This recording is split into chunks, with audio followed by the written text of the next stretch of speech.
हाँ जी, hello and welcome to all my dear students. क्या हाल चाल है आप लोगों के, कैसे हैं आप सब लोग। तो एक बार फिर से मैं आप सब लोगों का वेलकम करता हूं पीरियोडिक क्लासिफिकेशन ऑफ एलिमेंट्स के लास्ट लेक्चर में। लेक्चर नंबर 11 हम लोग आज करने वाले हैं, चैप्टर को करने वाले हैं खत्म। Very good evening to all of you. अगर मेरा ऑडियो और वीडियो क्लियर है तो एक बार फटाफट से थम्स अप कर दो। आवाज एकदम बढ़िया आ रही है तो एक बार फटाफट थम्स अप करके मुझे बता दो। हाँ जी, हाँ जी, हाँ जी, ये काम सबसे जल्दी करो भाई, फास्ट फास्ट फास्ट बताओ। देखें, ऑडियो और वीडियो अगर क्लियर है तो जल्दी से बता दो, सेशन को करेंगे स्टार्ट। हाँ जी, हाँ जी, नमस्कार नमस्कार, प्रणाम, लव यू बेटा, लव यू। सब एकदम बढ़िया, मैं बहुत अच्छा हूं। आप लोग बताइए कैसे हैं। हाँ, कैसा रहा आपका कल कल मेरी क्लास नहीं थी केमिस्ट्री की। यस, तो आप लोगों ने बढ़िया चैप्टर रिवाइज कर लिया होगा, है ना, है ना, है ना। ओके, वेरी गुड बेटा। तो भाई सुन लो, आज लास्ट सेशन है, लास्ट लेक्चर है, हम लोग आज कर रहे हैं इस चैप्टर का। और बहुत कुछ ज्यादा पोर्शन बचा हुआ नहीं है, छोटा सा पोर्शन बचा हुआ है ना। और मुझे ऐसी उम्मीद है कि पूरा सेशन इस वाले लेक्चर में लगेगा नहीं, है ना। 1.25 घंटे का सेशन अगर आप लोगों ने चाहा तो लगेगा नहीं, है ना। तो हो सकता है आज आपको जल्दी छुट्टी मिल जाए अगर अपना टॉपिक टाइम पे खत्म हो गया तो, ठीक है ना। तो ईमानदारी से चुपचाप एकदम फुल कंसंट्रेशन के साथ पढ़ाई करनी है। अगर आप चाहते हो कि आज थोड़ी अपने को, है ना, 10-15-20 मिनट पहले छुट्टी मिल जाए। यस यस यस, हाँ जी। और ना, अगला जो चैप्टर आने वाला है अपना केमिकल बॉन्डिंग, कल से हम लोग स्टार्ट कर देंगे, है ना। कल से हम लोग अपना नया चैप्टर स्टार्ट करेंगे, बहुत ही इंपॉर्टेंट, है ना। ये दो चैप्टर मैं कहता हूं कि केमिस्ट्री की जान है, जान, है ना। मैं पहले भी बोला था, periodic classification of chemical bonding, जिसने ये दो चैप्टर, और खास तौर पे केमिकल बॉन्डिंग, लेकिन केमिकल बॉन्डिंग में पीरियोडिक क्लासिफिकेशन का बहुत सारी चीजें यूज होती हैं। अगर ये दो चीज आप बहुत ईमानदारी से कर लेते हो ना, तो आपको इनऑर्गेनिक में तो दिक्कत आएगी नहीं, ये तो पक्का है। साथ साथ आपको जो आपका ऑर्गेनिक वाला पोर्शन है ना, उसमें भी मजा आ जाएगा, है ना, एकदम जोरदार ढंग से। यस यस, तो स्टार्ट करें फिर सेशन। आप सारे लोग रेडी हो मेरे हिसाब से। हाँ जी, हाँ जी, स्टार्ट किया जाए, पक्का। कोई कह रहा सर कल का ब्रेक दे दो। ना ना ना, ऐसे ब्रेक नहीं चलता। अपने 2 क्लासेस नहीं हुई है, मैं सारी क्लासेस याद रखता हूं। एक क्लास अपनी नहीं हुई थी जिस दिन मैं बीमार था, है ना, तो मेरी क्लास मैंने किसी और को दी थी, तो एक तो उसकी एक्स्ट्रा क्लास होनी बाकी है। और एक क्लास जो थी, एक और क्लास है मेरी जो किसी रीजन की वजह से नहीं हो पाई थी। हाँ, वो उस दिन इंटरनेट नहीं था, उस वजह से एक और क्लास मिस हुई थी मेरी। तो ये 2 क्लासेस है जो मुझे एक्स्ट्रा लेनी है अभी, है ना। सारा हिसाब रखता हूं मैं, कुछ चीज छोड़ेंगे नहीं। हाँ, क्लास मिस नहीं कर सकते भाई। क्लास मिस करना, मैंने आपको बोला था ना, क्लास मिस करना गुनाह है, गुनाह, है ना। और गुनाह करोगे तो उसकी सजा मिलेगी, है ना, है ना, है ना। वो सजा तुम्हें मिलेगी, मुझे भी मिलेगी। वो तमगा लग जाएगा कि सर ने लेट सिलेबस करवाया ना, और मैं नहीं चाहता हूं। मैं चाहता हूं मेरा सिलेबस जिस दिन बोला गया, आपको प्रॉमिस किया गया, उस दिन सिलेबस कंप्लीट हो और आप लोगों को ज्यादा से ज्यादा टाइम मिले रिवीजन का, है ना। अभी लक्ष्य में मेरा बैच चल रहा था, है ना, लक्ष्य जेई में 2 दिन पहले ही खत्म हुआ है। जिस डेट पे सिलेबस खत्म करवाना था, मेरा सिलेबस उसी डेट पे खत्म हुआ, एग्जैक्ट, सब कुछ, कुछ भी ऊपर नीचे नहीं था। तो मेरी भी कोशिश यही है कि आपके बैच में भी ऐसा ही हो, जिस दिन सिलेबस कंप्लीशन की जो डेट है, सिलेबस उसी डेट को कंप्लीट हो, है ना। और मुझे आप लोगों से बड़े सहयोग की जरूरत रहेगी, जो आप लोगों ने इस पूरे चैप्टर में किया है। ठीक है, ठीक है, चलो आ जाओ फिर करते हैं सेशन को स्टार्ट। सबसे पहले चीज, आज हम लोग क्या पढ़ने वाले हैं। देखो दादा, हम लोगों ने लास्ट क्लास में लास्ट जो 3-4 सेशंस हैं, 4-5 सेशन ही मान लो, उसमें हम लोगों ने पढ़ी है फिजिकल प्रॉपर्टीज में पीरियोडिसिटी। यस, तो हम लोग आज वाले सेशन में पढ़ने वाले हैं periodic trends in chemical reactivity. किसमें पढ़ेंगे बेटा, केमिकल रिएक्टिविटी, है ना, या फिर केमिकल प्रॉपर्टीज, ऐसे भी लिख लो, रिएक्टिविटी, केमिकल रिएक्टिविटी नहीं, सिर्फ केमिकल प्रॉपर्टीज में कुछ पे हम लोग डिफरेंस देखेंगे। सबसे पहला आएगा उसमें वैलेंसी, है ना, वैलेंसी की हम लोग बात करेंगे। यस, फिर उसके बाद बेटा मैं आपको बताने वाला हूं metallic and non metallic nature. अब देखना कितना आसान आ जाएगा तुम्हारे लिए, कितना आसान हो जाएगा, है ना, कितना आसान हो जाएगा तुम्हारे लिए अगर आप लोगों ने अच्छे से आयनाइजेशन एनर्जी पढ़ रखे है ना, तो ये टॉपिक तुम ऐसे निपटा दोगे, ऐसे। और सबसे लास्ट में आएगा बेटा नेचर ऑफ ऑक्साइड्स, है ना, नेचर ऑफ ऑक्साइड्स बेटा काफी इंपॉर्टेंट है ना, इस पे क्वेश्चंस पूछे जाते हैं। All right, yes yes yes yes, बहुत ही बढ़िया बेटा। तो चलिए फिर चलते हैं और बात करते हैं वैलेंसी और ऑक्सीडेशन स्टेट, वैलेंसी और ऑक्सीडेशन स्टेट। यस यस, अब तुम मुझे एक बात बताओ, यस अब मुझे एक बात बताओ, तुम लोग एक बात बताओ, क्या आप लोगों ने ऑक्सीडेशन स्टेट का नाम सुना है क्या आज से पहले? है भाई? अगर किसी ने सुना है तो हां बोल दे, ना सुना है तो ना बोल दे, जल्दी बताओ। सुना सुना लग रहा है कि सुना सुना लग रहा है? बोलियो बोलियो बोलियो, ये सुना है क्या oxidation state? Yes yes yes, हाँ जी हाँ जी हाँ जी, ऑक्सीडेशन स्टेट सुना है क्या नाम आप लोगों ने? वैसे देखो मैं आपको बताता हूं, ये ऑक्सीडेशन स्टेट कहां पढ़ते हो, आपका एक चैप्टर आएगा फिजिकल केमिस्ट्री का जिसका नाम है रेडॉक्स रिएक्शंस। क्या नाम है बेटा? रेडॉक्स रिएक्शंस, ठीक है। तो रेडॉक्स रिएक्शंस में आप लोग ऑक्सीडेशन स्टेट के बारे में पढ़ोगे, यस, और बहुत ज्यादा डिटेल में पूरा जो चैप्टर है रेडॉक्स, उस पूरे चैप्टर में आप लोग ऑक्सीडेशन स्टेट्स के बारे में समझोगे, क्या होती है, कैसे काम करती है, ठीक है। अभी के लिए जितना यहां पर रिक्वायर्ड है मैं आपको बता देता हूं। ऑक्सीडेशन स्टेट का मतलब है जो उस पर चार्ज होता है ना। ऑक्सीडेशन स्टेट का क्या मतलब है? किसी भी एटम पे जो चार्ज है वही उसकी ऑक्सीडेशन स्टेट है। जैसे मान लो मैं एक एग्जांपल लिख दूं, जैसे मैंने लिखा है Fe2+ और मैं आपसे पूछूं what is the oxidation state of Fe2+, आप बोलोगे सर वो है 2+। यस, इस पे चार्ज कितना है? 2+, तो Fe की ऑक्सीडेशन स्टेट कितनी हो गई? +2 हो गई। यस, अरे बोलो ना यार। जैसे मान लो मैंने लिख दिया ऐसे Mn3+, मैंने आपसे पूछा भैया बताइयो Mn3+ की ऑक्सीडेशन स्टेट कितनी है, आप बोलोगे सर +3, है ना। जितना चार्ज वही उसकी ऑक्सीडेशन स्टेट। मान लो मैंने ऐसे लिख दिया O2-, मैंने पूछा बता ऑक्सीजन की ऑक्सीडेशन स्टेट कितनी है, आप बोलोगे 2- होगी, है ना। इस पे चार्ज कितना है? 2- है ना, ये इसकी ऑक्सीडेशन स्टेट है ना। तो अभी के लिए आपको क्या ध्यान में रखना है? अभी के लिए आपको ये ध्यान में रखना है कि किसी भी एटम पे जो चार्ज होता है वही उसकी ऑक्सीडेशन स्टेट होती है, ठीक है ठीक है। अब जैसे मान लो मैं आपसे पूछूं HCl में बताओ हाइड्रोजन की ऑक्सीडेशन स्टेट क्या है? देखो ये तो आयंस थे, तो आयंस में तुमने डायरेक्ट बता दिया। अगर मैं तुमसे पूछूं what is the oxidation state of hydrogen in HCl, तो कैसे बताओगे? कैसे बताओगे? आप बोलोगे सर इसको तोड़ो पहले आप। बेटा HCl कैसे टूटता है? HCl टूटता है जनाब H+ और Cl- में, ठीक है, H+ और Cl- में। दादा यार ऐसे ही तो टूटता है ना। यस, तो अगर H+ हाइड्रोजन पे प्लस चार्ज आया तो इसकी ऑक्सीडेशन स्टेट या ऑक्सीडेशन नंबर कितना बोलोगे? +1 बोलोगे। और क्लोरीन पे चार्ज -1 आया तो इसकी ऑक्सीडेशन स्टेट कितनी बोलोगे? -1 बोलोगे। बोलो बोलो बोलो दादा, हाना बोलो हाना बोलो। सही है सही है सही है, यस। तो इस तरह से आप लोग ऑक्सीडेशन स्टेट निकालते हो। दिस इज द बेसिक बहुत बेसिक सी चीज मैंने आपको ऑक्सीडेशन स्टेट की बताई है, लेकिन इसके बारे में डिटेल में वापस बता देता हूं। रिडॉक्स रिएक्शन में पूरे चैप्टर में हर जगह पर आप लोग किसकी बात करोगे? ऑक्सीडेशन स्टेट की, ऑक्सीडेशन नंबर की बात करोगे, ठीक है दादा, यस, है ना। बहुत आसान चीज है। अब एक चीज बताओ तुम लोग, आप लोगों को पता है वैलेंसी? वैलेंसी क्या होती है? कोई मुझे बताएगा क्या? What is valency? What is valency? Valency क्या है? वैलेंसी क्या है? 10th में भी था। अबे 10th में कहा था? ऑक्सीडेशन नंबर है। चलो ठीक है, किसी ने पढ़ा हो तो बहुत अच्छी बात है। हाँ हाँ हाँ हाँ, बोलो बोलो बोलो, वैलेंसी क्या है? कैसे डिफाइन करोगे वैलेंसी को? देखो जी, वैलेंसी जो होता है वो होती है कोई भी एटम कितने बॉन्ड बनाता है, कंबाइनिंग कैपेसिटी को क्या बोला जाता है? वैलेंसी बोला जाता है। यस यस यस, वैलेंसी का मतलब, ये बहुत बढ़िया यार, बहुत बढ़िया। देखो बहुत सारे बच्चों ने बिल्कुल सही जवाब दिया है कि वैलेंसी का मतलब क्या है। वैलेंसी का मतलब है combining capacity. Yes, combining capacity, कोई भी एटम कितने दूसरे एटम के साथ कंबाइन हो सकता है वही उसकी क्या होती है? वही उसकी वैलेंसी होती है। यस, जैसे मान लो अभी मैंने जो एग्जांपल दिया है ना, हालांकि ये चीज मुझे समझाने की जरूरत पड़नी दीजिए। अरे भाई कक्षा 9 पास करके आए हो, कक्षा 10 भी पास करके आए हो ईमानदारी से, हैं कहीं, है ना, ऐसे तो नहीं किए, ईमानदारी से पास किए ना, हाँ तो फिर पता होगा। हाँ देखो, जैसे मान लो मैंने लिखा H2O, H2O में आपका ऑक्सीजन, आप लोगों ने पढ़ा ना H2O ऐसे बनता है। H2O में जो ऑक्सीजन है वो कितने बॉन्ड बना रहा है? सर 2 बॉन्ड बना रहा है। कंबाइन कितने एटम के साथ हो रहा है? सर 2 एटम के साथ हो रहा है। तो सर इस ऑक्सीजन की कंबाइनिंग कैपेसिटी 2 है। सर इसकी वैलेंसी कितनी हो जाएगी? सर इसकी वैलेंसी 2 हो जाएगी। बट 3 क्यों लिख दिया? यस यस यस, बहुत आसान चीज है ना भाई, बहुत आसान है ना यार। हाँ है। और देखो जैसे मान लो मैं ऐसे लिख दूं AlCl3, इसको डिटेल में पढ़ेंगे और भी आगे, जो नया वाला चैप्टर आएगा केमिकल बॉन्डिंग, बहुत डिटेल में पढ़ेंगे। AlCl3 लिखा है देखो, एल्यूमिनियम, सर 3 बॉन्ड बना रहा सर एल्यूमिनियम, तो इस वजह से सर इसकी वैलेंसी कितनी हो जाएगी? सर वैलेंसी हो जाएगी 3। यस, जैसे मान लो मैंने ऐसे लिख दिया CH4 लिख दिया। मीथेन का नाम सुने हो? दादा सुना है कि सुना है?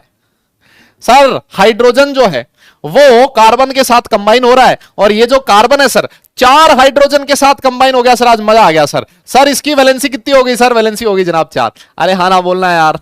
Yes yes yes yes, clear है। तो इस तरह से आप लोग वैलेंसी का पता लगाते हो, ठीक है। बहुत आसान चीज है, बहुत आसान चीज है।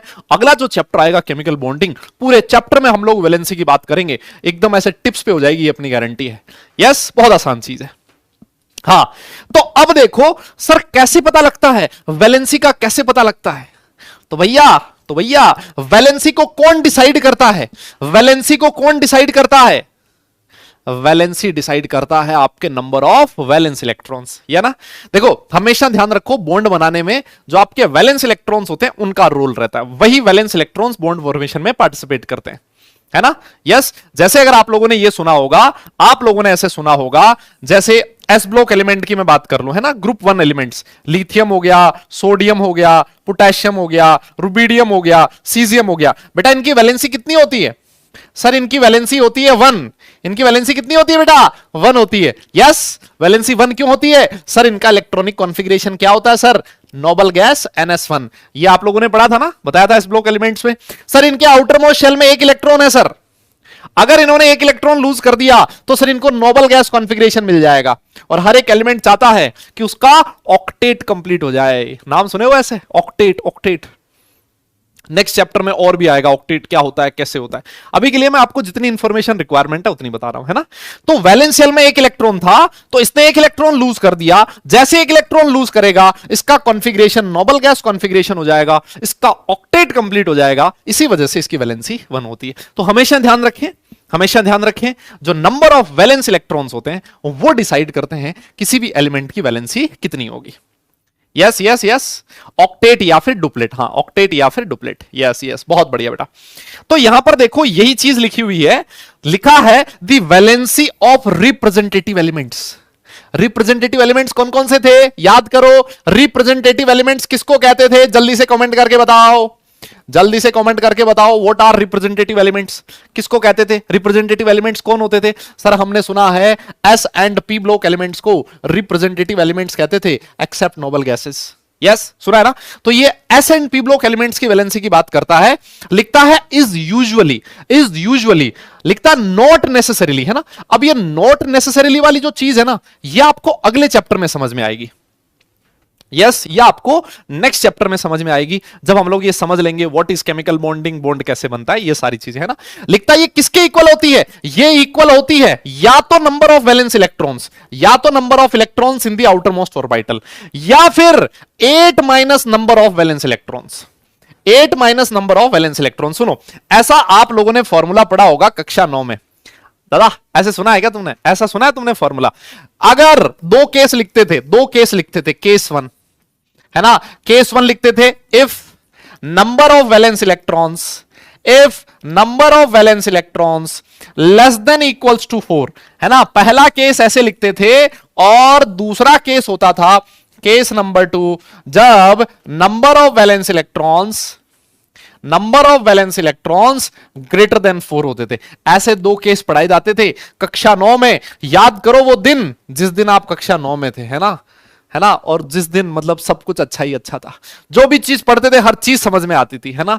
और एग्जाम से 4-5 दिन पहले भी पढ़ लें तब भी एग्जाम में full out of full marks हम लोग मिल जाते थे, है ना।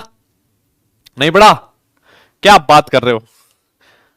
सुना तो लग रहा होगा। चलो कोई बात नहीं पढ़ा तो अभी के लिए ध्यान रख लो। अगर वैलेंस इलेक्ट्रॉन 4 या फिर 4 से कम है तो वहां पर फॉर्मूला लिखवाया जाता था कि जो वैलेंसी होगी वो बराबर होती है नंबर ऑफ वैलेंस इलेक्ट्रॉन्स के, है ना। वो किसके बराबर होती है बेटा?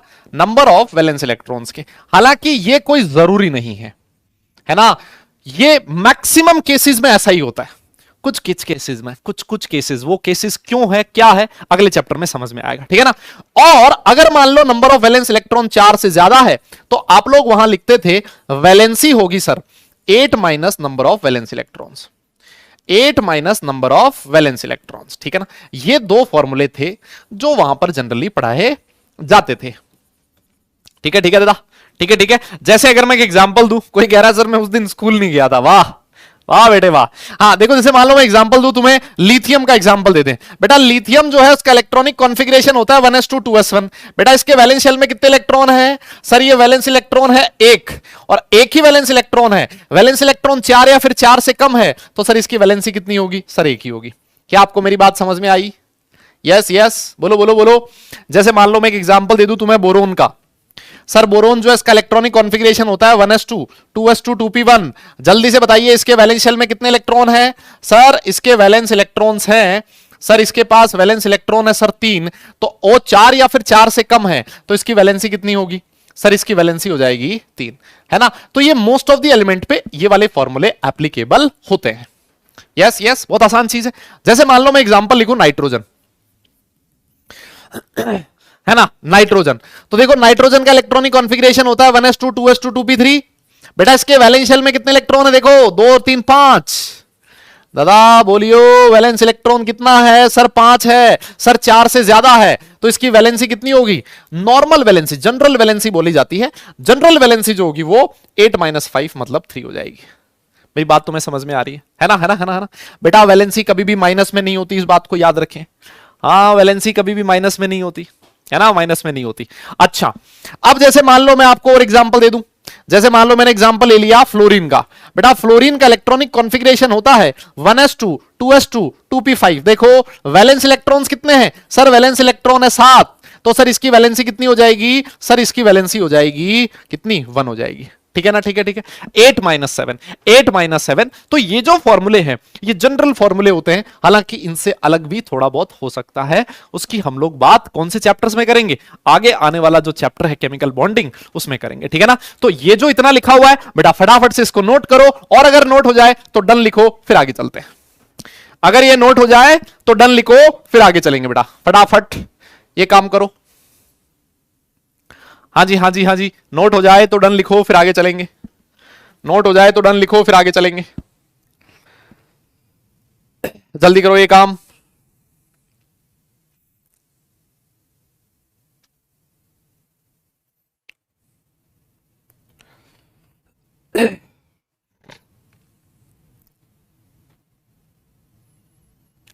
फास्ट फास्ट फास्ट हो गया क्या? डन डन डन, पक्का? क्या आप बात कर रहे हो? तो देखो एक छोटी सी टेबल मान लो मैं ऐसे बना लूं। यहां पर मैं लिख दूं ग्रुप नंबर, है ना।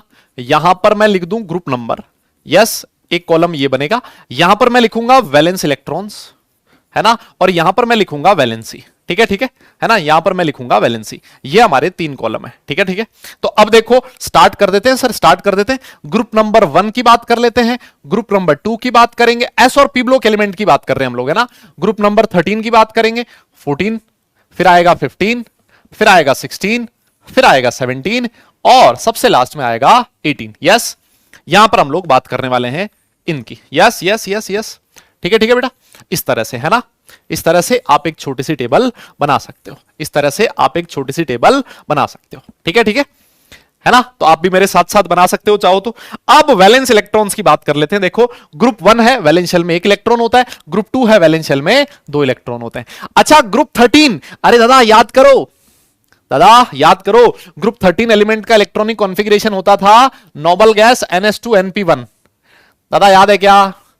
ए मेरे भाई महाराज, पता है ना, NH2 NP1 वैलेंस शेल में 3 इलेक्ट्रॉन होते थे सर, है ना, है ना, है ना। याद है? देखो कहां कहां चीजें कहां कहां रिलेट होके काम में आती है। ग्रुप 14 की बात कर लेते हैं सर। कॉन्फ़िगरेशन होता है NH2 NP2 sir. Sir valence shell में 4 इलेक्ट्रॉन है। Yes sir. यहां पर ग्रुप 15 होता था NH2 NP3 सर, तो सर वैलेंस शेल में 5 इलेक्ट्रॉन है। सर 16 वालों का होता था sir noble gas NH2 NP4, sir 6 electron है। सर यहां पर होता था सर NH2 NP5, सर यहां 7 इलेक्ट्रॉन है। और सर यहां होता था NH2 NP6, सर यहां वैलेंस शेल में 8 इलेक्ट्रॉन। यस यस, याद होगा ये चीज, है ना, आप लोगों ने पढ़ रखा होगा। अब देखो अगर वैलेंस शेल में 4 या फिर 4 से कम इलेक्ट्रॉन है तो वैलेंसी कितनी होगी? उतनी होगी जितनी की वैलेंस शेल में इलेक्ट्रॉन, है ना। ये अभी थोड़ी देर पहले फॉर्मूला लिखवाया था, है ना बेटा, थोड़ी देर पहले फॉर्मूला लिखवाया गया था। अब जैसे मान लो वैलेंस शेल में 5 इलेक्ट्रॉन है तो होती कितनी है? 3। ये 8 माइनस वैलेंस इलेक्ट्रॉन हो जाएगा 2, 1 और 0, है ना, है ना, है ना। बोलो बोलो बोलो, यस, ये नॉर्मल वैलेंसी है, लेकिन इसके साथ साथ मैं आपको बता दूं, इसके साथ साथ जो मैं बोल रहा था ना, जहां पर ये रूल फॉलो नहीं होता, कहां नहीं होता, ये जो ग्रुप 15 एलिमेंट है बेटा, इनकी वैलेंसी 5 भी हो सकती है ना। यहां पर वैलेंसी और ऑक्सीडेशन स्टेट एक ही बात कर रहा है। सर इनकी वैलेंसी 6 भी हो सकती है, सर इनकी वैलेंसी 7 भी हो सकती है, और इनकी वैलेंसी 8 भी हो सकती है। सर ये 5 कैसे हो गई, 6 कैसे हो गई, 7 कैसे हो गई और 8 कैसे हो गई, ये चीज आपको समझ में आएगी जब हम लोग केमिकल बॉन्डिंग पढ़ लेंगे। कौन सा टॉपिक? केमिकल बॉन्डिंग, ठीक है ना। जब केमिकल बॉन्डिंग पढ़ेंगे, जैसे मान लो मैं एक एग्जांपल दूं, आप पूछोगे सर ग्रुप 15 में बताओ ना किसी एलिमेंट की वैलेंसी 5 हो। देखो फीसीएल 5 लिखा है, पीसीएल 5 लिखा है बेटा, जो फास्फोरस होता है वो 5 क्लोरीन से जुड़ा हुआ है, इसकी वैलेंसी कितनी है यहां पर? सर इसकी वैलेंसी है 5। देख रहे हो आप लोग, पीसीएल 5 ये आपका ग्रुप 15 का मेंबर है। नाथू पप्पू, नाइट्रोजन के नीचे फास्फोरस आता है। Yes yes yes yes. और देखो, जैसे मान लो ग्रुप 16 की बात करूं बेटा, ग्रुप 16 में एक कंपाउंड होता है SF6, सल्फर आपका ग्रुप 16 का मेंबर है। सर वो 6 फ्लोराइड से जुड़ा हुआ है, सर इसकी वैलेंसी 6 है ना। तो ये छोटी सी चीज है, अभी के लिए थोड़ा सा सब्र रखना। यस यस बेटा सब्र रखना, ऐसा ना हो जाए कि मतलब सर ये कैसे हो गया, ये वो, सब्र करना, सारी चीज समझ में आएगी जब नेक्स्ट चैप्टर पढ़ेंगे, है ना। और देखो ग्रुप 17 एलिमेंट में IF7 ऐसे लिखते हैं हम लोग, IF7, है ना बेटा। इसके अलावा भी हो सकती है, सबसे बड़ी दिक्कत है इनके अलावा भी हो सकती है। सारी चीज आपको तब समझ में आएगी जब आप लोग नेक्स्ट चैप्टर पढ़ लोगे, है ना। IF7 लिखा है, सर यहां पर आयोडीन की वैलेंसी कितनी है? सर आयोडीन की वैलेंसी है 7।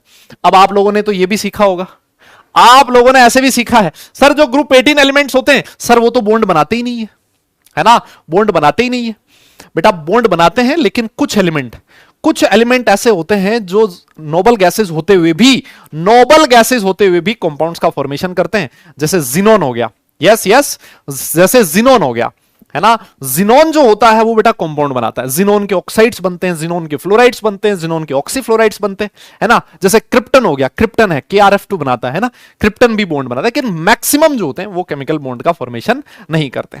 यस यस, है ना। तो वो कौन कौन से हैं, क्या करते हैं क्या नहीं करते, हम लोग अगले चैप्टर में पढ़ेंगे। अभी के लिए मोटा मोटा आपको ये ध्यान में रखना है। हो जाएगा क्या? यस बेटा, इसको नोट कर लो, और अगर नोट हो जाए तो डन लिख दो, फिर आगे चलते हैं। हाँ, इतना नोट हो जाए तो बेटा डन लिख दो, फिर हम लोग आगे चलेंगे। फटाफट से ये काम कर दो, देखें नोट हो जाए तो डन लिख दो, फिर हम लोग आगे चलते हैं बेटा, फिर हम लोग आगे चलेंगे। बस ये काम फटाफट कर दो आप, है ना, ये काम फटाफट कर दो आप, हो जाए तो बताना, है ना। वैसे कुछ ज्यादा लिखा हुआ नहीं था तो लिख लिया होगा, साथ साथ लिख लेते हो, है ना। बहुत ही बढ़िया, बहुत ही बढ़िया। तो आप देखोगे ना, आपकी एनसीईआरटी में एक छोटी सी टेबल बनी हुई है ना। हो सकता है किसी का स्टेट बोर्ड हो, उसमें भी एक टेबल बनी हुई है। उस टेबल में आप देखोगे कुछ कंपाउंड्स ऐसे होंगे जहां पर नाइट्रोजन ग्रुप के जो मेंबर्स है वो 5 बॉन्ड बना रहे होंगे, यहां पर 6 वाले मिलेंगे, यहां पर 7 वाले मिलेंगे, है ना। तो उसकी आपको ज्यादा टेंशन लेने की भी जरूरत नहीं है। जब हम लोग केमिकल बॉन्डिंग पढ़ेंगे तो ये सारी चीजें समझ में आपको आ जाएगी। क्लियर है? अच्छा सर, अब हम लोग बात कर लेते हैं डी ब्लॉक एलिमेंट्स की। अब हम लोग बात करते हैं किसकी? डी ब्लॉक एलिमेंट्स की। और यहां पर एक बहुत ही प्यारी चीज लिखी हुई है ना। यहां पर एक बहुत ही प्यारी चीज लिखी हुई है। क्या लिखता है कि जो डी ब्लॉक के एलिमेंट्स होते हैं उनकी वैलेंसी फिक्स नहीं होती सर, उनकी वैलेंसी होती है वेरिएबल। देखो उनकी वैलेंसी कैसी होती है बेटा? वेरिएबल वैलेंसी होती है। यस, उनकी वैलेंसी कितनी होती है बेटा? वेरिएबल वैलेंसी होती है। Yes yes yes, variable valency होती है। क्यों होती है इसका रीजन हमें समझना है ना। इसका रीजन आपके स्कूल एग्जाम्स में पूछा जा सकता है। हालांकि ये जो रीजन है ये हम लोग जब आप कक्षा 12th में जाओगे, है ना, वहां पर डी ब्लॉक एलिमेंट एक पूरा चैप्टर है ना, एक पूरा चैप्टर है, उसमें आप लोग वापस से पढ़ोगे, है ना। लेकिन फिर भी यहां पर ये आपके एनसीईआरटी में, आपके स्टेट बोर्ड की जो बुक है उसमें लिखा हुआ मिलेगा ये वाली लाइन, इसीलिए मैं आपको समझा रहा हूं। क्या लिखता है कि एक वेरिएबल वैलेंसी होती है। जैसे एक छोटा सा एग्जांपल मैं दूं, आप लोगों ने ऐसे देखा, आयरन जो होता है FeCl2 बनाता है। आयरन पे +2 चार्ज भी हो सकता है, आयरन पे +3 चार्ज भी हो सकता है। देखा है ना आप लोगों ने, FeCl2 भी बनता है, FeCl3 भी बनता है। बोलो बोलो बोलो बोलो, यस यस यस। देखो FeO होता है ना, FeO, ऐसे देखो FeO बनता है, यस Fe2O3 भी बनता है। बोलो ना, यहां पर Fe पे +2 चार्ज है, यहां पर Fe पे +3 चार्ज है। यस यस, देखा है ना आप लोगों ने? अरे इतना तो देखा होगा दादा, ये तो देखा होगा ना।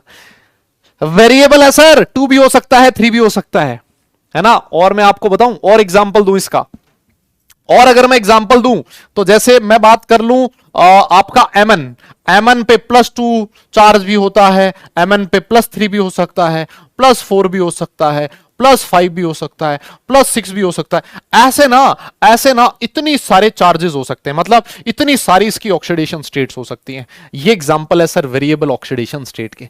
ये एग्जांपल किसके हैं? वेरिएबल। हां, फेरस होता है, फेरिक होता है, मर्क्यूरस होता है, मर्क्यूरिक होता है, क्यूप्रस होता है, क्यूप्रिक होता है।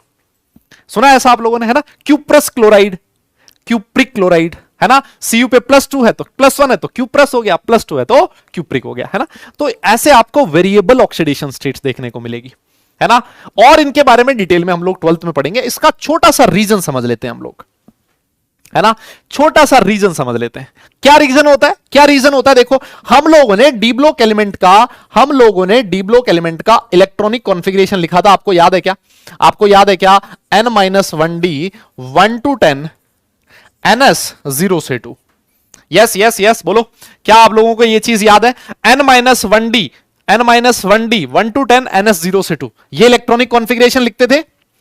दादा बोलना जरा। यस। अब देखो होता क्या है, जब हम लोग बात करते हैं कि एस और पी ब्लॉक के एलिमेंट, तो वहां पर वैलेंसी डिसाइड होती है वैलेंस इलेक्ट्रॉन से। वैलेंस इलेक्ट्रॉन मतलब आउटर मोस्ट शेल से।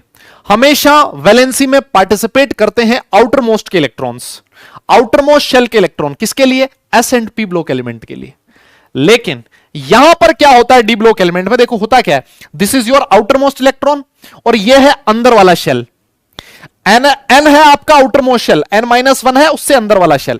इन दोनों के बीच जो एनर्जी का डिफरेंस होता है वो बहुत कम होता है। क्या होता है बेटा? स्मॉल एनर्जी गैप, है ना? इन दोनों के बीच सर एनर्जी का डिफरेंस काफी कम है, और एनर्जी का डिफरेंस काफी कम है, इसी वजह से ये वाले इलेक्ट्रॉन के साथ साथ जो अंदर वाले इलेक्ट्रॉन्स होते हैं वो भी बॉन्ड फॉर्मेशन में पार्टिसिपेट कर लेते हैं, है ना? आउटर मोस्ट शेल और जो पेनल्टीमेट शेल है, इन दोनों के इलेक्ट्रॉन्स बॉन्ड फॉर्मेशन में पार्टिसिपेट कर सकते हैं। अब सोच के बताओ, अगर दोनों के इलेक्ट्रॉन पार्टिसिपेट करेंगे तो एक वैलेंसी नहीं रहेगी, फिर आपकी वैलेंसी चेंज हो जाएगी, डिफर करेगी, वेरिएबल वैलेंसी शो कर सकते हैं। मेरी बात तुम्हें समझ में आई क्या? दादा हाँ ना बोलना पड़ेगा। Yes, this is the difference कि अंदर वाला शेल जो पेनल्टीमेट शेल है और जो बाहर वाला शेल है आउटर मोस्ट शेल, सारे इन दोनों के बीच जो एनर्जी का डिफरेंस है काफी कम है। जब एनर्जी का डिफरेंस काफी कम होगा तो ये वाले इलेक्ट्रॉन आउटर मोस्ट शेल के तो बॉन्ड फॉर्मेशन में पार्टिसिपेट करेंगे ही, जो अंदर वाले इलेक्ट्रॉन्स हैं ये भी बॉन्ड फॉर्मेशन में पार्टिसिपेट कर सकते हैं। यस, ये एक करेगा तो वैलेंसी और होगी, अंदर वाले शेल का मान लो 2 करेंगे तो, जैसे मान लो मैं एमएन की बात करता हूं, सुन लो एग्जांपल ही दे देते हैं ना। एमएन का इलेक्ट्रॉनिक कॉन्फ़िगरेशन क्या लिखते हो? ऐसा होता है ना, AR 3d5 4s2 ऐसे लिखते हैं। यस, ये इलेक्ट्रॉनिक कॉन्फ़िगरेशन होता है 3d5 4s2। अब सोच के देखो, मान लो सिर्फ और सिर्फ बाहर वाले शेल के जो 2 इलेक्ट्रॉन्स हैं इन्होंने बॉन्ड फॉर्मेशन में पार्टिसिपेट किया। सुनियो। यस यस, जो सिर्फ और सिर्फ बाहर वाले 2 इलेक्ट्रॉन्स हैं इन्होंने बॉन्ड फॉर्मेशन में पार्टिसिपेट किया, तो इसकी वैलेंसी कितनी हो जाएगी? +2। यस, इसकी ऑक्सीडेशन स्टेट कितनी हो जाएगी? +2। अब मान लो बाहर वाले ने 2 ने किया, अंदर वाले ने 1 ने किया, 5 में से 1 ने, तो टोटल कितने इलेक्ट्रॉन पार्टिसिपेट कर रहे हैं? 3 इलेक्ट्रॉन्स, तो हो गया +3। बाहर वाले 2 अंदर वाले 2, टोटल हो गए 4, तो +4। बाहर वाले 2 अंदर वाले 3, कितना हो गया? +5। बाहर वाले 2 अंदर वाले 4, कितना हो गया? +6। बाहर वाले 2 अंदर वाले 5, कितना हो गया? +7। देख रहे हो आप लोग? तो बेटा जैसे जैसे अंदर वाले इलेक्ट्रॉन्स बॉन्ड फॉर्मेशन में पार्टिसिपेट करते जाएंगे, वैसे वैसे आपका जो वैलेंसी है वो चेंज होता जाएगा। क्या मेरी बात समझ में आएगा? इस एग्जांपल से तुम्हें समझ में आ गया होगा कि क्यों आपके जो एलिमेंट्स होते हैं डी ब्लॉक के एलिमेंट्स, ये वेरिएबल वैलेंसी शो करते हैं। बताइए क्या ये चीज क्लियर है? बेटा आपको थम्स अप करना पड़ेगा अगर समझ में आया तो। हाँ जी, अब आपको थम्स अप करना पड़ेगा बेटा समझ में आया तो। यस, क्लियर हो गया ना अब तो? यस, अब तो क्लियर हो गया। दादा हाँ ना बोलो, है ना? फटाफट से थम्स अप करो। नोट कर लिया है तो डन लिखो, फिर हम लोग आगे चलते हैं। हाँ, अगर समझ में आ गया थम्स अप करो बेटा, और अगर नोट कर लिया तो डन लिखो, फिर आगे चलते हैं। है ना? यस, बहुत बढ़िया, क्या बात, एकदम जोरदार। यस,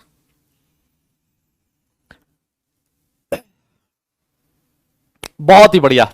चलिए चलिए चलिए, अब बेटा हम लोग बात कर लेते हैं पीरियोडिसिटी की, कि सर वैलेंसी की अगर हम लोग बात करें, वैलेंसी की अगर हम लोग बात करें तो पीरियड में कैसे वेरी करती है पीरियोडिसिटी अलोंग अ पीरियड। देखो इसका एग्जांपल अभी मैंने आपको दिया था, लिथियम, बेरिलियम, फिर आता है बोरोन, फिर आता है आपका कौन,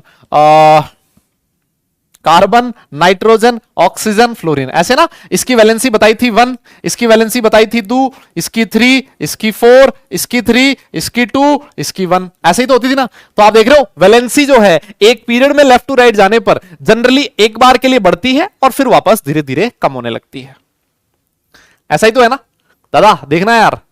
तो आप ऐसे लिख सकते हो, जनरली, जनरली लिखा है बेटा, है ना, जनरली लिखना ही पड़ेगा, क्योंकि कई बार आपके जो ग्रुप 15 के एलिमेंट होते हैं 5 वैलेंसी भी शो कर सकते हैं ना, इसी वजह से जनरली लिखा है। यस यस यस, जनरली लिखा है। क्या लिखा है? जनरली वैलेंसी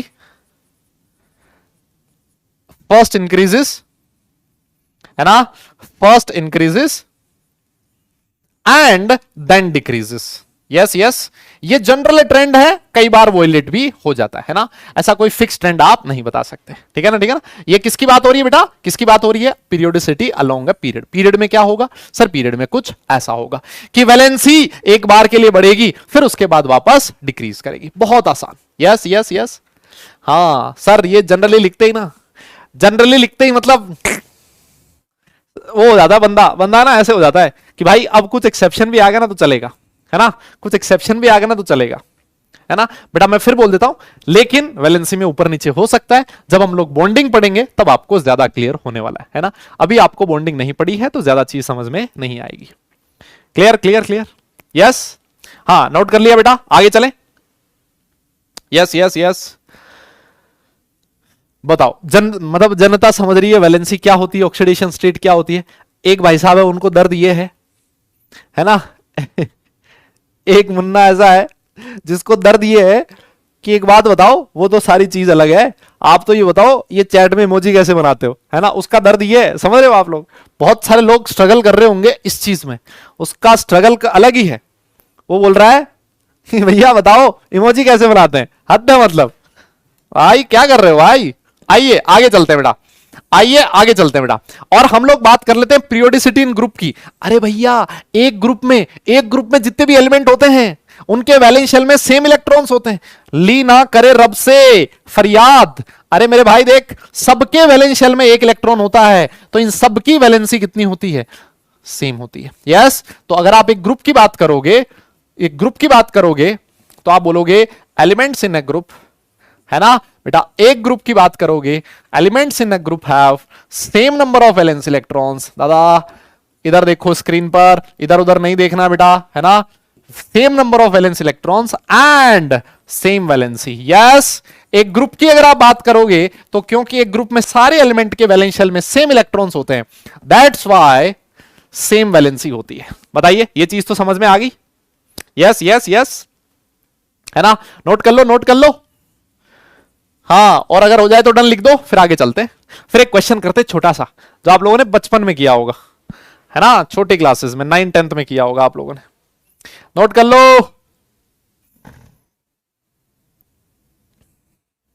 हाँ जी हाँ जी हाँ जी बेटा, ऐसे नहीं होता, है ना। इतने सारे तो एक्सेप्शन पड़े नहीं वे, तुमने ऐसे फालतू में बदनाम कर रखा इनऑर्गेनिक को। इतने सारे एक्सेप्शन कहां पढ़े हमने, ज्यादा ज्यादा थोड़ी ना पढ़े, है ना, है ना, है ना। एक्सेप्शन को अलग से लिख लेना, क्योंकि क्वेश्चन तो साला वहीं से आता है। यस, हाँ क्वेश्चन तो वहीं से आता है। आइए फिर एक क्वेश्चन बताइए, देखिए एक क्वेश्चन बताइए, देखो क्या दे रखा है। मतलब आपको फॉर्मूला बनाना, ये एनसीईआरटी का क्वेश्चन है। किसका क्वेश्चन है? एनसीईआरटी का क्वेश्चन है। देखो क्या दिया है क्वेश्चन, कहता है सिलिकॉन है और ब्रोमीन है, ये दोनों आपस में मिलके जिस कंपाउंड का फॉर्मेशन करेंगे उस कंपाउंड का फॉर्मूला क्या होगा। यह है सिलिकॉन और यह है ब्रोमीन, है ना, यह है ब्रोमीन।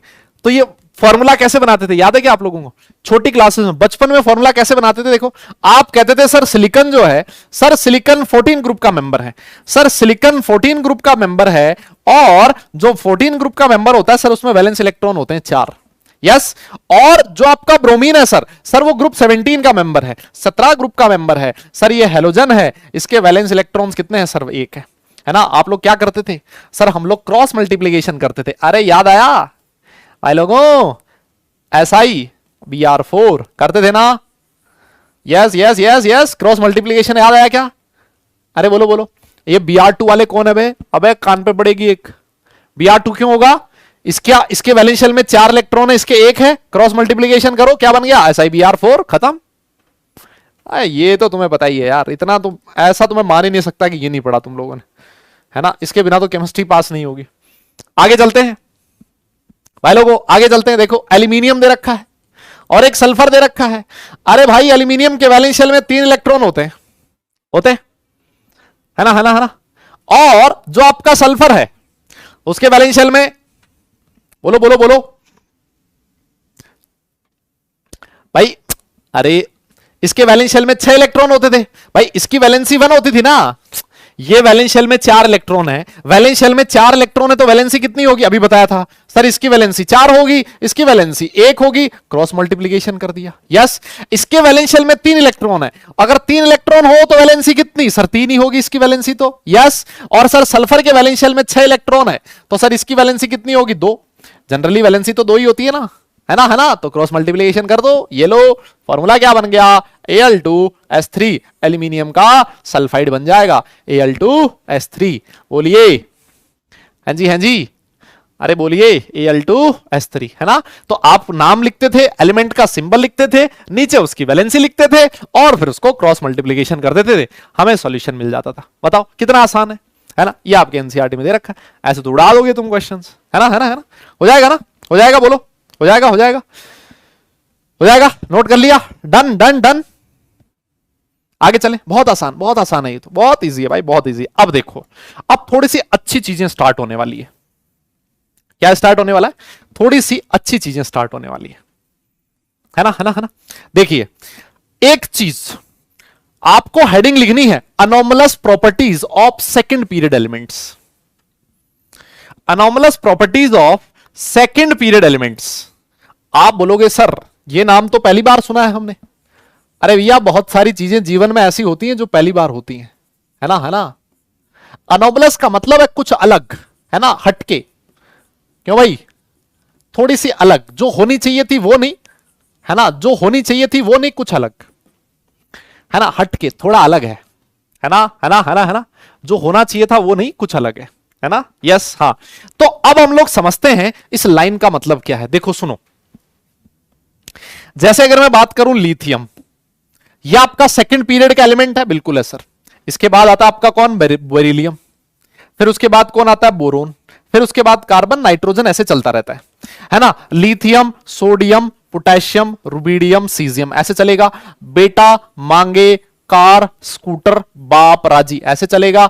बैंगन, आलू, गाजर, इन थैला, ऐसे चलेगा। और कहे शिवजी और सुने पार्वती, है ना, ये ऐसे चलेगा। बोलो बोलो बोलो, यही होता है क्या? यस, यही होता है। अब सुनना मेरी बात, ये आपके जो एलिमेंट लिखे हुए हैं ना, ये जो आपके एलिमेंट लिखे हुए बेटा, ये जो एलिमेंट लिखे हुए हैं लिथियम, बेरिलियम, बोरोन, कार्बन, या फिर और भी हो सकते हैं जो सेकंड पीरियड के एलिमेंट हैं। ये सेकंड पीरियड के एलिमेंट हैं। यस। अच्छा एक बात और बताओ, ये सेकंड पीरियड के एलिमेंट हैं और अपने अपने ग्रुप के फर्स्ट एलिमेंट भी है। यस, जैसे ये है बेरिलियम, अपने ग्रुप का फर्स्ट एलिमेंट है। बोरोन अपने ग्रुप का फर्स्ट एलिमेंट है। कार्बन अपने ग्रुप का फर्स्ट एलिमेंट होगा। नाइट्रोजन अपने ग्रुप का फर्स्ट एलिमेंट है। ऑक्सीजन अपने ग्रुप का फर्स्ट एलिमेंट होगा। फ्लोरीन अपने ग्रुप का फर्स्ट एलिमेंट होगा। तो जनरली हम लोग ये कहते हैं कि भाई एक ही ग्रुप में जितने भी एलिमेंट्स आते हैं उनकी जो प्रॉपर्टीज होती हैं वो लगभग सेम होती है ना, लगभग सेम होती है। लेकिन लेकिन लेकिन मैं आपको बताऊं लिथियम की कुछ प्रॉपर्टीज ऐसी होती हैं, लिथियम की कुछ प्रॉपर्टीज ऐसी होती हैं जो अपने ग्रुप से थोड़ी सी हटके होती है ना। अब आप बोलोगे सर वो कौन सी प्रॉपर्टीज होती हैं? वो हम लोग पढ़ेंगे एस ब्लॉक एलिमेंट्स में। जब मैं वापस आऊंगा ना केमिकल बॉन्डिंग पढ़ाने के बाद, बेटा हाइड्रोजन को कंसीडर नहीं करते, है ना। हाइड्रोजन की प्रॉपर्टीज इनके सिमिलर भी होती है, कुछ अलग भी होती है, हाइड्रोजन को इसमें कंसीडर नहीं करते, है ना। हाँ, तो लिथियम की कुछ प्रॉपर्टीज इस ग्रुप से अलग भी होती है। अब कौन सी प्रॉपर्टीज अलग होती है ये हम लोग एस ब्लॉक एलिमेंट में डिटेल में पढ़ेंगे, लेकिन अभी के लिए इंट्रोडक्शन है हल्का सा, ये ध्यान रखना है। बेरिलियम की कुछ प्रॉपर्टीज ऐसी होती हैं जो अपने ग्रुप के बाकी एलिमेंट से अलग होती है। कुछ प्रॉपर्टीज बोरोन की ऐसी होती हैं जो अपने ग्रुप के बाकी एलिमेंट से अलग होती हैं। कुछ प्रॉपर्टीज कार्बन की ऐसी होती हैं जो अपने ग्रुप के बाकी एलिमेंट से अलग होती हैं। यही है anomalous properties of second period elements, है ना। लिखता है कि the first element of each group, अपने ग्रुप का जो फर्स्ट एलिमेंट होता है लिथियम बेरिलियम, ग्रुप 13 से 17 है ना, 13 से 17 मतलब आप चाहो तो यहां पर ये भी लिख सकते हो भाई, नाइट्रोजन हो गया, फिर उसके बाद ऑक्सीजन हो गया, फिर उसके बाद फ्लोरीन हो गया, है ना। लिखता है differs in many respect from other members of their respective group. कुछ प्रॉपर्टीज उनकी ऐसी होती हैं जो अपने ग्रुप के बाकी एलिमेंट से डिफरेंट होती है ना। अब आप बोलोगे सर मान लिया इसकी कुछ प्रॉपर्टीज डिफरेंट है तो सर किसी के सिमिलर भी रही होगी।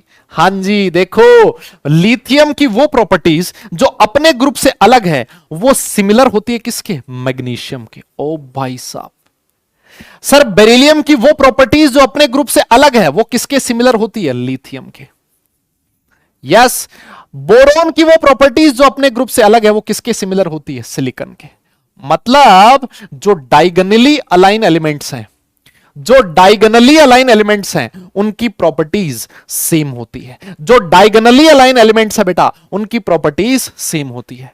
इसको क्या बोला जाता है, इसको क्या बोला जाता है, this is known as diagonal relationship. इसको क्या बोला जाता है बेटा, this is known as diagonal relationship. Yes sir, ऐसी डायगोनल रिलेशनशिप हमारे स्कूल में बहुत सारी हैं सर।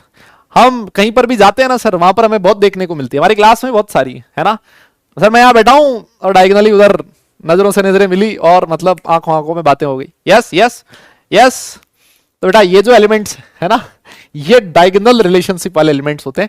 लिथियम की प्रॉपर्टीज मैग्नीशियम के सिमिलर होगी, बेरिलियम की कुछ प्रॉपर्टीज एल्यूमिनियम के सिमिलर होगी, बोरॉन की कुछ प्रॉपर्टीज सिलिकॉन के सिमिलर होगी, है ना। और डायगोनली अलाइन एलिमेंट्स की प्रॉपर्टीज में सिमिलरिटी आना, डायगोनली अलाइन एलिमेंट्स की प्रॉपर्टीज में सिमिलरिटी आना, this is known as diagonal relationship, है ना। This is known as diagonal relationship. इसको क्या बोला जाता है बेटा, इसको बोला जाता है डायगोनल रिलेशनशिप।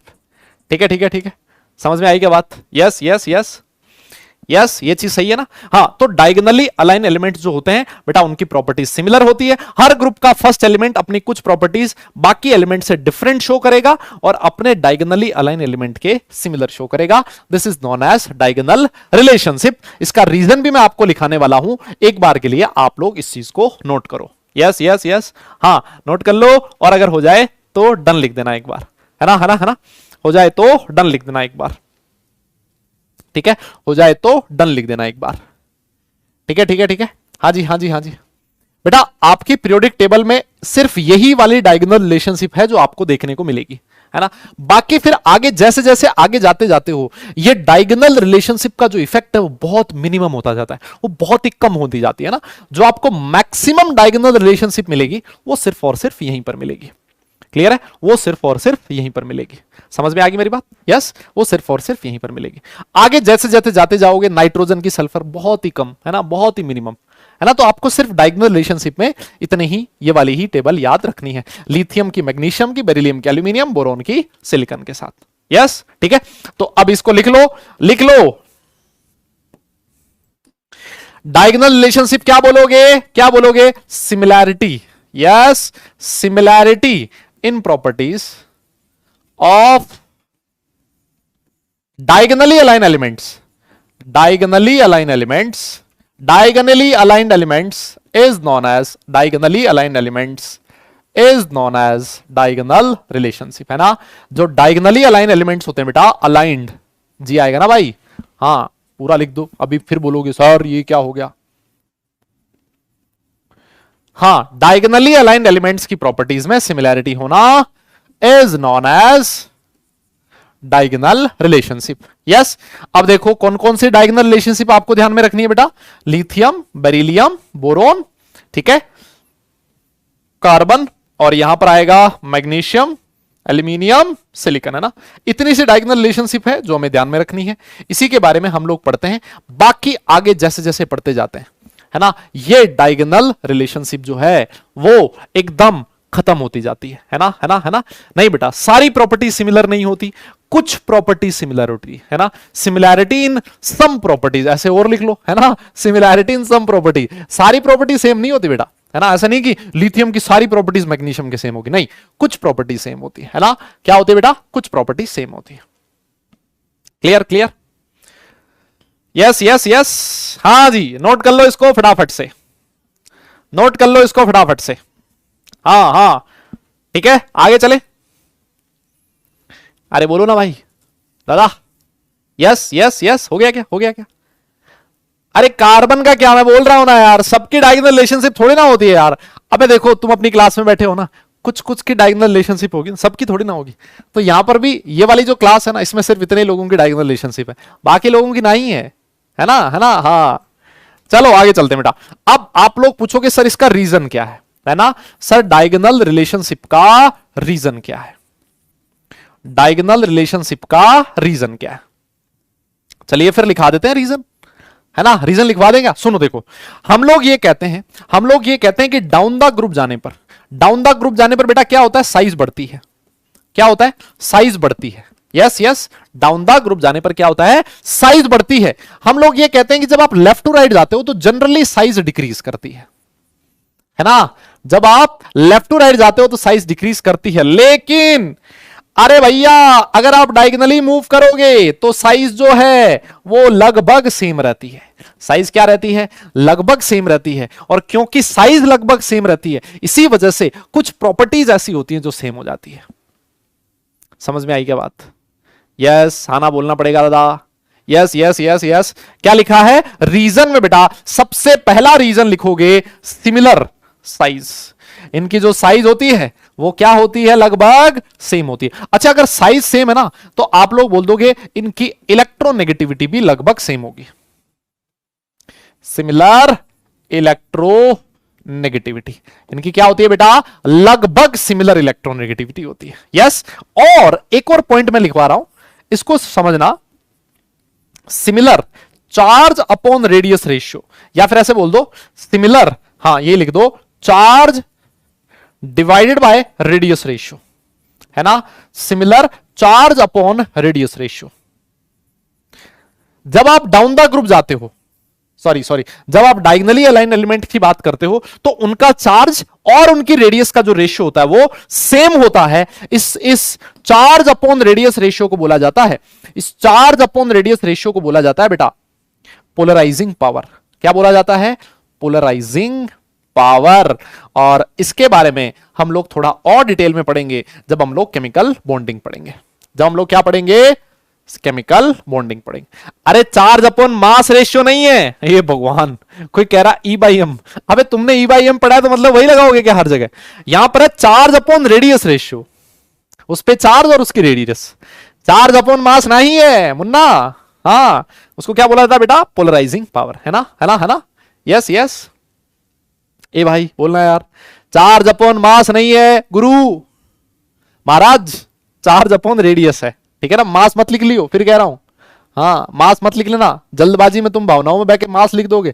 कई बार ऐसा होता है ना, कोई चीज ऐसी हो जो हमने पढ़ रखी हो और उसके इर्द गिर्द कोई चीज मिल जाए तो हम लोग एकदम से खुश हो जाते हैं, है ना। और हमेशा ध्यान रखो, इंसान गलती कब करता है? जब या तो बहुत ज्यादा खुश हो और या फिर बहुत ज्यादा दुखी हो, तो इंसान गलती कर देता है ना। तो कोशिश किया करो ना तो बहुत ज्यादा दुखी होना है और ना ही ज्यादा एकदम से खुश होना है ना, है ना, है ना।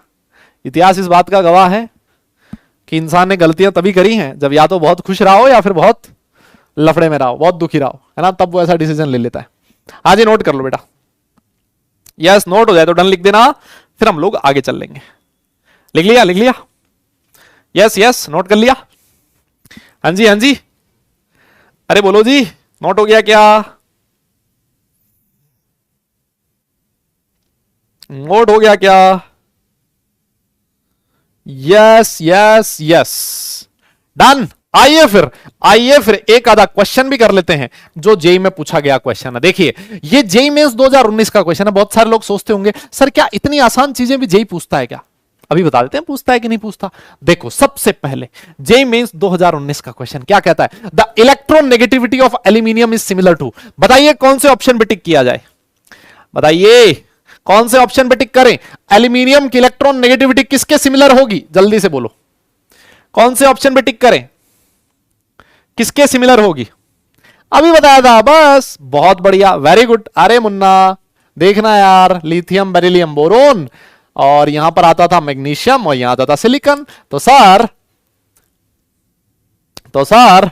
कुछ, अब सिलिकॉन क्यों, एल्यूमिनियम आएगा ना, यहां पर देखो ना बेरिलियम की प्रॉपर्टीज किसके सिमिलर होती थी, एल्यूमिनियम के, है ना, बस एल्यूमिनियम और बेरिलियम की सेम होगी, ऑप्शन नंबर भी देख रहे हो। अब इस क्वेश्चन को करने में तुम्हें 10 सेकंड मैक्सिमम बता रहा हूं मैं, 10 सेकंड में से 3-4 सेकंड आपको लगे होंगे इस क्वेश्चन को पढ़ने में, है ना, और जो 3-4 सेकंड होंगे वो लगे होंगे थोड़ा सा सोचने में, और अगले 2 सेकंड में आपने टिक कर दिया होगा, 10 सेकंड में आपका एक क्वेश्चन सॉल्व हो गया, 4 नंबर आपको जेईई में मिल गए। और आप सोच के देखो, अगर जेईई में एक क्वेश्चन आप लोग सॉल्व कर लेते हो, 4 नंबर मतलब हजारों में रैंक अच्छी हो जाती है ना, समझ रहे हो आप लोग। तो भैया एक एक नंबर के लिए जंग है, लड़ाई है। आगे चलते हैं, एक और क्वेश्चन करवा देते हैं आपको, एक और क्वेश्चन करवा देते हैं जेईई मेंस 2021 का। यस, जेईई मेंस 2021 का। देखिए ये भी क्वेश्चन क्या कहता है, द सेट ऑफ एलिमेंट्स, ये क्या हो गया, ये क्या लिखा है, एलिमेंट्स है भाई, हाँ लग रहा है इसको सैलरी पूरी नहीं मिल रही, ये जो पीपीटी बना रहा है सैलरी में कटौती हो रही है इसकी। लिखता है differ in mutual relationship from those of the other set, कौन डिफर करता है म्यूचुअल रिलेशनशिप से, कौन डिफर करता है, बता दो कौन डिफर करता है। Sir lithium magnesium diagonal relationship है सर, तिरछी नजरों से प्यार हुआ है सर। बोरोन और सिलिकॉन का भी तिरछी नजरों वाला लगाव है सर। बेरिलियम एल्यूमिनियम का भी है, लेकिन सर यहां पर लिथियम सोडियम का नहीं है sir. Yes, option number D है। खत्म। ऐसे क्वेश्चंस होते हैं जो एकदम धड़ाधड़ खत्म हो जाते हैं, जो धड़ाधड़ खत्म हो जाते हैं। इसी के साथ डायगोनल रिलेशनशिप जो था वो हो लिया खत्म। अब हम लोग एक अगले टॉपिक पे बात करने वाले हैं, इसकी बात होगी केमिकल रिएक्टिविटी की। और सबसे पहली चीज हम लोग बात करेंगे metallic and non metallic properties. ये मैं पढ़ा चुका हूं वैसे, अगर मैं इसकी बात करूं ना तो इसको मैं पढ़ा चुका हूं वैसे, मैं आप लोगों का एक बार के लिए रिवीजन करवाना चाहता हूं। यस, मैं आप एक बार के लिए इसका रिवीजन करवा देना चाहता हूं, जाते जाते आपको मजा आ जाएगा, है ना। जाते जाते चैप्टर खत्म हो रहा है, हम लोग रिवाइज हो जाएगा। याद है ना, याद है ना, अरे बोलो ना, याद है ना। देखो होता क्या था, आप लोगों को याद है क्या ये चीज, जब आप लोग लेफ्ट टू राइट जाते थे, जब आप लोग लेफ्ट टू राइट जाते थे तो मुझे बताइए मेटालिक कैरेक्टर पे क्या फर्क पड़ता था और नॉन मेटालिक कैरेक्टर पे क्या फर्क पड़ता था, जल्दी बताओ। अगर आप पीरियड में लेफ्ट टू राइट जा रहे हो, और वैसे ही जब आप डाउन द ग्रुप जाते थे, जब आप डाउन द ग्रुप जाते थे तो जल्दी से बताइए मेटालिक कैरेक्टर पे क्या फर्क पड़ेगा और नॉन मेटालिक कैरेक्टर पे क्या फर्क पड़ेगा। यह चीज याद है ना आप लोगों को, भाई लोगों ये तो याद है ना। अरे बोलो बोलो, जब हम लोग लेफ्ट टू राइट जाते थे तो सर मेटालिक कैरेक्टर कम होता था सर, हम नॉन मेटालिक कैरेक्टर इंक्रीज करता था सर। जब हम लोग डाउन द ग्रुप जाते हैं तो मेटालिक कैरेक्टर बढ़ता है सर, है ना, और sir non metallic character decrease करता है। ये चीज तो हमने कितनी बार पढ़ ली, है ना। इधर लेफ्ट हैंड साइड में अगर हम लोग बात करें, एक्सट्रीम लेफ्ट में मेटालिक होगा, है ना, इधर आपको मेटालिक मिलेंगे, और डाउन द मिड मतलब सबसे जो नीचे आ रहा होगा ना, यहां पर जो सबसे नीचे आ रहा होगा ना वो भयंकर मेटालिक होगा, जो सबसे नीचे आ रहा होगा ना वो भयंकर मेटालिक होगा, इसका मेटालिक कैरेक्टर बहुत ज्यादा होगा। यस, और जो यहां पर राइट में आ रहा होगा ना, नोबल गैस को छोड़ देना, यहां पर जो एलिमेंट आ रहा होगा ना उसका नॉन मेटालिक कैरेक्टर बहुत भयंकर होगा, है ना। ये चीज हम लोग कह सकते हैं। बोलो बोलो बोलो, लेफ्ट टू राइट जाने पर नॉन मेटालिक कैरेक्टर बढ़ता है, डाउन द ग्रुप जाने पर मेटालिक कैरेक्टर कम होता है। ठीक है, ठीक है, अच्छा। अब मान लो ये चीज तो हमें पहले से पता है ना, ये चीज तो हमें पहले से पता है। अब मुझे एक बात बताओ, एक बात बताओ, मेटल्स जो होती है उनकी टेंडेंसी क्या होती है। मेटल्स जो होती है उनके, बेटा फ्रेंसियम छोड़ दो, फ्रेंसियम रेडियो एक्टिव है ना, फ्रेंसियम रेडियो एक्टिव है, उसको छोड़ दो, है ना, फ्रेंसियम रेडियो एक्टिव है, उसकी हम लोग बात नहीं करते, रेडियो एक्टिव एलिमेंट को इसमें कंसीडर हम लोग नहीं करते। हाँ, मेरा क्वेश्चन ये है, अगर मान लो मैं आपसे पूछूं कि reactivity of metal, reactivity of metal कैसे पता लगता है, कैसे पता लगता है कि ये वाला मेटल ज्यादा रिएक्टिव है। यस यस यस, ये तेरी क्या बात लड़को, बहुत बढ़िया बेटा। रिएक्टिविटी ऑफ मेटल का मतलब होता है tendency to lose electrons. Metal की रिएक्टिविटी देखी जाती है उनके इलेक्ट्रॉन लूज करने की टेंडेंसी से। यस, उनके इलेक्ट्रॉन लूज करने की टेंडेंसी से। बोलिए बोलिए बोलिए। Yes yes, tendency to lose electrons. कोई अगर आसानी से मेटल इलेक्ट्रॉन लूज कर रहा है, इसका मतलब उसका रिएक्टिविटी ज्यादा है। और अगर मैं रिएक्टिविटी ऑफ नॉन मेटल्स की बात करूं, बेटा एक बात बताओ, रिएक्टिविटी ऑफ नॉन मेटल्स की अगर मैं बात करूं, yes, reactivity of non metals की मैं बात करूं, तब हम लोग कहते हैं टेंडेंसी टू गेन इलेक्ट्रॉन्स। अब हम लोग इसमें किसकी बात करते हैं बेटा? टेंडेंसी टू गेन इलेक्ट्रॉन्स, है ना, इलेक्ट्रॉन गेज करने की tendency. Yes yes yes, tendency to gain electron. तो अगर कोई एक एलिमेंट इलेक्ट्रॉन आसानी से गेन करता है, इसका मतलब उसकी नॉन मेटालिक कैरेक्टर ज्यादा होगा, उस नॉन मेटल की रिएक्टिविटी ज्यादा होगी। तो मुझे एक बात बताओ, डाउन द ग्रुप जाने पर इलेक्ट्रॉन लूज करना आसान है या फिर मुश्किल है? जल्दी से ये काम करो तुम। डाउन द ग्रुप जाने पर इलेक्ट्रॉन लूज करना आसान होता जाता है या फिर मुश्किल होता जाता है? जल्दी से कमेंट करके बताओ। डाउन द ग्रुप जाने पर इलेक्ट्रॉन लूज करना आसान होता जाता है या फिर मुश्किल होता जाता है? जल्दी से कमेंट करके बताओ। Yes yes yes,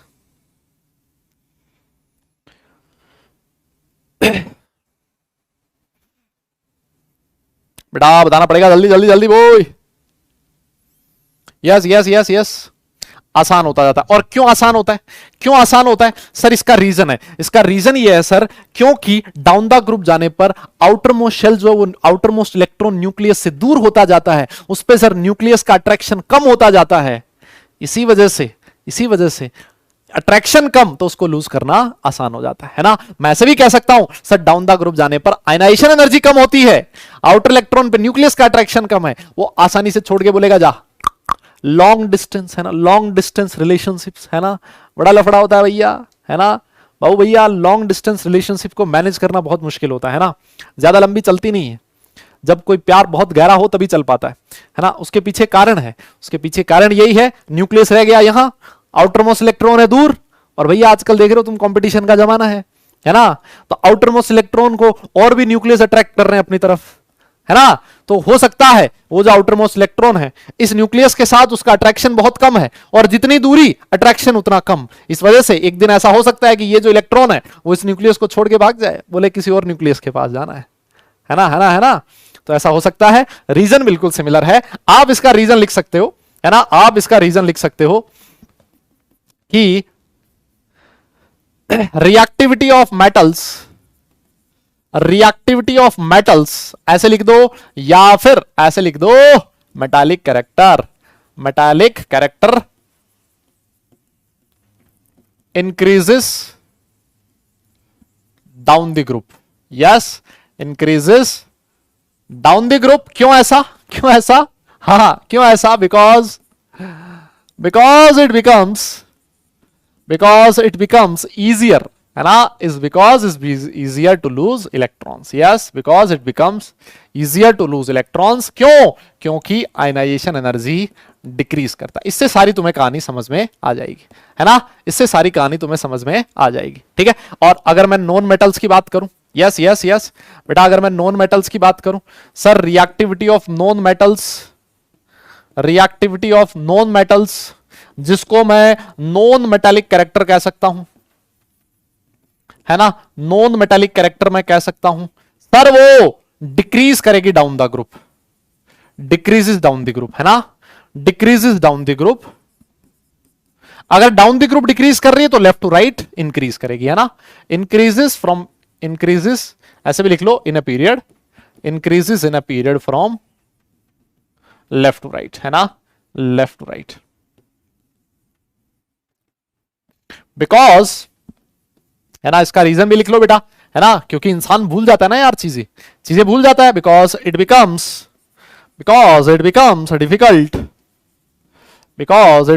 difficult to gain electron down the group, है ना, to gain electron down the group, है ना। ये चीज लिखनी है हमें, बस ये चीज याद रख लो, ये चीज हमें याद रख लो, काम चल जाएगा। है ना, है ना, है ना, है ना। बहुत बढ़िया बेटा, तो इसको नोट करो फटाफट और डन लिख देना, फिर हम लोग आगे चलेंगे। फटाफट से नोट करो और इसको डन लिखना, हम लोग आगे चलेंगे। फटाफट से नोट करो और इसको डन लिखना, हम लोग आगे चलेंगे। हाँ जी, हाँ जी, हाँ जी।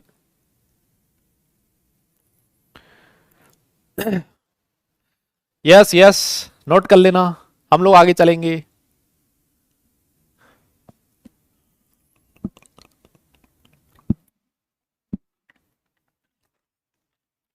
भाई सिंपल सी बात है ना यार, कॉमन सेंस की बात है। अगर डाउन द ग्रुप जाने पर इलेक्ट्रॉन लूज करना आसान है, तो इलेक्ट्रॉन गेन करना मुश्किल है कि नहीं है?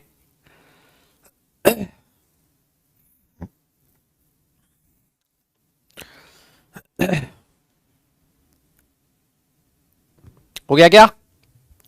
यस यस, हो गया, हो गया, हो गया। तो जैसे मान लो, मैं ऐसे मान लो, ऐसे लिख दूं, यहां पर एग्जांपल लिख लो। चलो एग्जांपल भी लिख लो यहीं पर। ऐसे लिखा है, lithium, sodium, potassium, rubidium, caesium, ये मेटल्स हैं। तो मैं पूछ लूं कि बताओ रिएक्टिविटी का ऑर्डर बताओ, है ना? या तो रिएक्टिविटी का ऑर्डर या फिर मेटालिक कैरेक्टर का ऑर्डर। अरे भाई बात एक ही है ना सर, ये सारे के सारे मेटल्स है सर, सारे के सारे मेटल्स है सर, इनकी रिएक्टिविटी डाउन द ग्रुप जाने पर इंक्रीज करेगी, है ना, है ना, है ना। बोलो बोलो। और अगर मान लो मैं ऐसे लिख दूं, fluorine, fluorine, bromine, iodine, sir ये सारे के सारे नॉन मेटल्स हैं सर, है ना, इनकी रिएक्टिविटी की बात कर लो, या फिर नॉन मेटालिक कैरेक्टर की बात कर, या फिर नॉन मेटालिक कैरेक्टर की बात कर लो। सर ये सारे के सारे नॉन मेटल्स हैं सर, और नॉन मेटल की reactivity sir down the group जाने पर डिक्रीज करती है ना, है ना, है ना। सर ये ग्रुप 17 है, सर ये हेलोजेंस हैं, सर ये सारे के सारे नॉन मेटल्स हैं। ये दो एग्जाम्पल भी नोट कर लो अपनी कॉपी में। यस यस यस, हाँ जी दादा, ये दो एग्जाम्पल भी खड़ाक से नोट कर लो, अपनी कॉपी में लिख लो भाई। जल्दी से लिख लो, फिर हम लोग आगे चलते हैं, अंतिम टॉपिक के बारे में पढ़ेंगे। लास्ट टॉपिक हम लोग पढ़ेंगे, अंतिम टॉपिक, लास्ट टॉपिक पढ़ेंगे इसके बाद, है ना। खूब टाइम है हमारे पास, अभी 45 मिनट बचे हैं भाई, ऐसे निपटा देंगे 45 मिनट में इतने अच्छे से ना, एकदम जोरदार।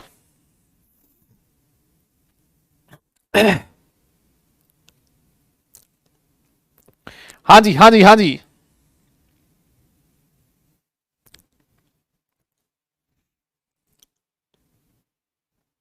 हो गया, हो गया, हो गया, हो गया, हो गया। All right, all right. तो आइए फिर एक क्वेश्चन करते हैं इस पे। देखिए क्या इस पे भी क्वेश्चन पूछा जाता है क्या जेई में? देख लेते हैं ना भाई, इस पे भी क्वेश्चन देख लेते हैं। ये लो, एक क्वेश्चन है तुम्हारे सामने, और ये कौन से साल में पूछा गया देखो, अभी तो कोई ज्यादा दिनों की बात भी नहीं है, लास्ट टू लास्ट ईयर पूछा गया, लास्ट ईयर ही पूछा गया, 2022। 2022 देखो, JEE mains 2022, the correct order for metallic character, कौन कौन से एलिमेंट दे रखे हैं सर? एक दे रखा है सोडियम, सोडियम, फिर आता है सर मैग्नीशियम, सर ऊपर ना एक ऊपर दे रखा है बेरिलियम, मैग्नीशियम के ऊपर आता है बेरिलियम, सर यहां पर आगे चल के आएगा सिलिकॉन, और सिलिकॉन से आगे आएगा सर फास्फोरस। देखो सर एक बात तो सीधी सी है, एक बात तो सीधी सी है कि जो फास्फोरस है सर, इसका मेटालिक कैरेक्टर, इसका जो मेटालिक कैरेक्टर होगा सर सबसे कम होगा, होगा कि नहीं होगा? मानते हो ना, इसका मेटालिक कैरेक्टर सबसे कम होगा, ये तो मानते हो ना। तो अगर अगर तुम देखोगे सर, ये दो ऑप्शन तो, सर ये दो ऑप्शन तो सीधे सीधे उड़ गए, है ना, है ना, है ना। और ये जो है ना सोडियम भयंकर मेटल है भाई, अरे भैया ये तो पानी में आग लगा देता है ना सर, ये तो पानी में आग लगा देता है सर, ये तो पानी में आग लगा देता है। मेटालिक कैरेक्टर इसका भयंकर होगा, सोच के देखो, अगर कोई पानी में आग लगा दे तो कितना भयंकर मेटालिक रहा होगा। Yes, option number A correct है, ज्यादा तू मैं करनी नहीं है मैं इसके साथ। एक और क्वेश्चन देख लो, एक और क्वेश्चन देख लो, जेईई मेंस 2006 का क्वेश्चन है, इसके ऑप्शन पढ़ो, चारों चारों ऑप्शन पढ़ो, और मुझे बताओ, और मुझे बताओ, और मुझे बताओ क्या ये समझ में आया क्या? इसके चारों ऑप्शन पढ़ो और बताओ कौन सा ऑप्शन सही है। इसके चारों ऑप्शन पढ़ो और मुझे बताओ कौन सा ऑप्शन सही है। हाँ जी, हाँ जी, हाँ जी।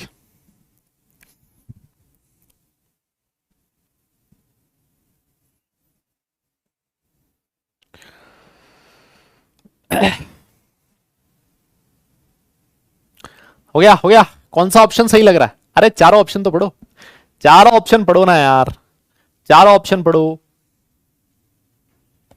कौन सा सही लग रहा है? कौन सा सही लग रहा है? देखो पहला ऑप्शन कहता था reactivity decreases in the alkali metal बल increases in halogens with increase. भाई कितनी गलत बात कर रहा है ना। अल्कली मेटल्स मतलब ग्रुप वन में डाउन द ग्रुप जाने पर मेटालिक वो बढ़ती है भाई रिएक्टिविटी। दूसरा कहता है in both alkali metal and halogens the chemical reactivity decreases. चल बे, the chemical reactivity increases with increase in atomic number down the group both. अबे नहीं सर, अल्कली मेटल्स जो होती है उनकी रिएक्टिविटी डाउन द ग्रुप जाने पर इंक्रीज करती है, क्योंकि ये है मेटल्स और आपके जो हैलोजेंस हैं सर ये है नॉन मेटल्स। तो नॉन मेटल्स की reactivity sir down the group जाने पर डिक्रीज करेगी सर, डिक्रीज करेगी सर। ऑप्शन नंबर डी सही हो जाएगा सर, है ना कितना आसान है भाई, कितना आसान है यार। हाँ चलो चलो चलो निपटाओ इसको, चलो निपटाओ इसको। चलिए फिर हम लोग आगे चलते हैं, हम लोग आगे चलते हैं और एक छोटा सा टॉपिक पढ़ लेते हैं जिसका नाम है नेचर ऑफ ऑक्साइड्स, है ना। टॉपिक छोटा सा है, टॉपिक ये काफी छोटा सा है, काफी सारी चीजें इसमें आपको याद रखने वाली हैं, काफी सारी चीजें इसमें याद रखने वाली हैं, लेकिन ये बहुत ही इंपॉर्टेंट है, इस बात को याद रखें, भयंकर इंपॉर्टेंट है। इस पर से काफी क्वेश्चंस आपको देखने को मिलते हैं, है ना। बहुत आसान है, बहुत ही आसान है। देखो अभी तक अगर आप कक्षा 10th की बात करो, है ना, आप लोग कक्षा 10th में छोटे बालक हुआ करते थे, है ना, मम्मी पापा साथ जाते थे, स्कूल छोड़ने जाते थे, हैं जी, है ना। तो आप लोगों ने कक्षा 10th में पढ़ा होगा, आप लोगों ने कक्षा 10th में पढ़ा होगा। सर क्या पढ़ा है? सर हमने क्लास 10th में ये पढ़ा है, हमने क्लास 10th में ये पढ़ा है कि भाई जो मेटल्स होते हैं, है ना, मेटेलिक ऑक्साइड्स जनरली कैसे होते हैं। हमने क्लास 10th में पढ़ा है कि जो मेटेलिक ऑक्साइड्स होते हैं ना सर वो बेसिक इन नेचर होते हैं, है ना।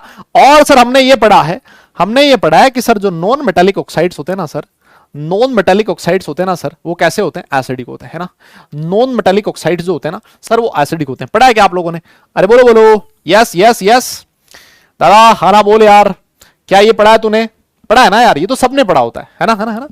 मेटेलिक ऑक्साइड्स जो होते हैं वो बेसिक होते हैं और नॉन मेटेलिक ऑक्साइड्स होते हैं वो एसिडिक होते हैं। पढ़ा है ना आप लोगों ने, है ना, है ना, बहुत बढ़िया। अच्छा देखो ये जो होता है ना ये सब पे एप्लीकेबल नहीं होता, दिक्कत यही है, सब पे एप्लीकेबल नहीं होता, है ना। कई जगह पर एप्लीकेबल हो जाएगा, कई जगह पर नहीं होगा, है ना, है ना। ये थोड़ा सा लफड़ा है इसका। देखो मैं एक एग्जांपल के थ्रू आपको समझाता हूं, है ना, मैं आपको एक एग्जांपल के थ्रू समझाता हूं, मैं आपको एक एग्जांपल के थ्रू समझाता हूं। लेट्स से मैं यहां पर सेकंड पीरियड की बात कर रहा हूं, है ना, सेकंड पीरियड की मैं बात कर लेता हूं। सेकंड पीरियड के जो एलिमेंट्स हैं वो मैं लिख लेता हूं। जैसे लिथियम है, लिथियम का ऑक्साइड होता है Li2, सारे लोग जानते हैं। या सेकंड पीरियड में सोडियम वाला ले लो, है ना, थर्ड पीरियड ले लो, चलो, है ना, ये वाला ले लो, सोडियम वाला ले लो। सोडियम का ऑक्साइड लिख दिया मैंने Na2O, है ना।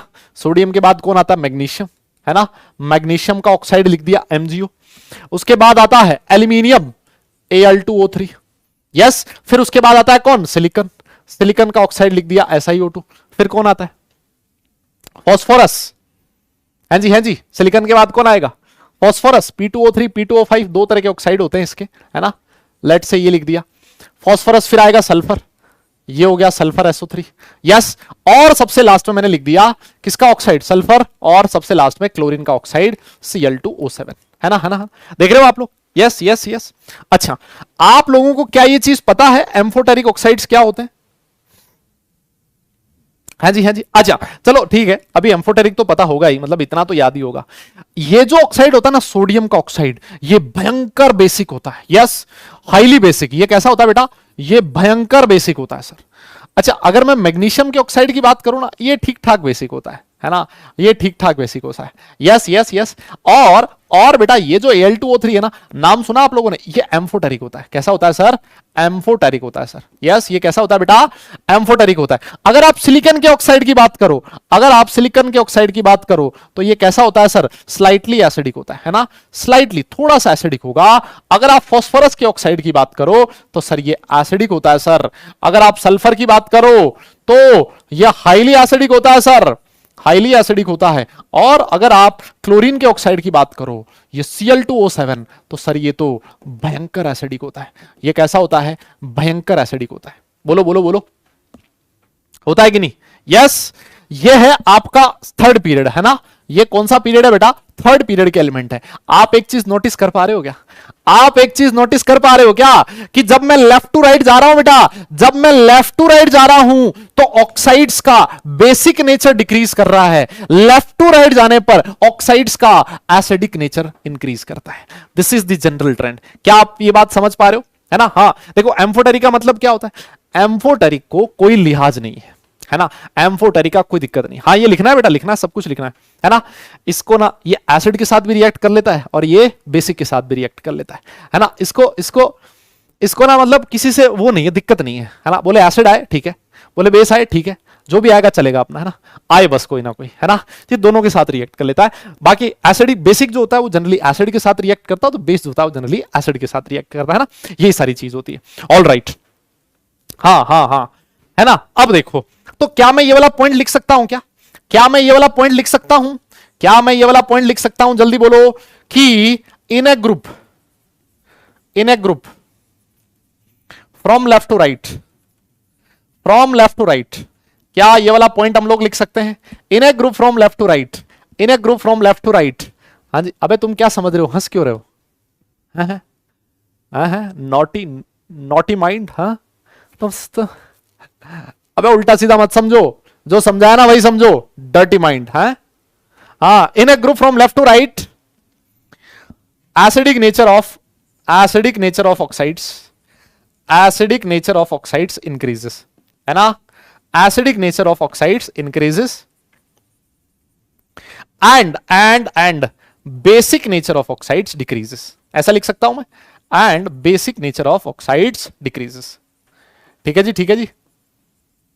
सर ये तो समझ में आ गया, बहुत आसान है ये तो सर, बहुत ही आसान है ना? है ना? है ना? हाँ, इन्हें, अरे पीरियड भाई, पीरियड, ये क्या लिख दिया बे? बांग खा के आया क्या? इन्हें पीरियड, है ना? इन्हें पीरियड, बहुत बढ़िया। अब देखो ग्रुप की बात कर लेते हैं। ग्रुप में क्या होगा सर? अरे भैया, अगर पीरियड में बेसिक नेचर कम हो रहा है तो डाउन द ग्रुप जाने पर बेसिक नेचर बढ़ेगा, है ना? बोलना है यार। Yes yes yes, down the group जाने पर बेसिक नेचर बढ़ेगा। In A group from top to bottom, in A group from top to bottom, in A group from top to bottom. मैं ऐसे लिख सकता हूं क्या? मैं ऐसे लिख सकता हूं कि जो एसिडिक नेचर होता है, acidic nature of oxides decrease करेगा। तुम बोल नहीं रहे हो? Acidic nature of oxides decrease करेगा, बोलो बोलो।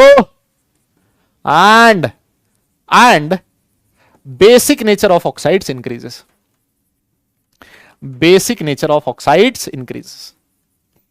जैसे जैसे आप डाउन द ग्रुप जाते जाओगे, ऑक्साइड्स का बेसिक नेचर डिक्रीज करता जाएगा। जैसे जैसे हम लोग लेफ्ट टू राइट जाते जाएंगे, एसिडिक नेचर ऑक्साइड्स का इंक्रीज करता जाएगा।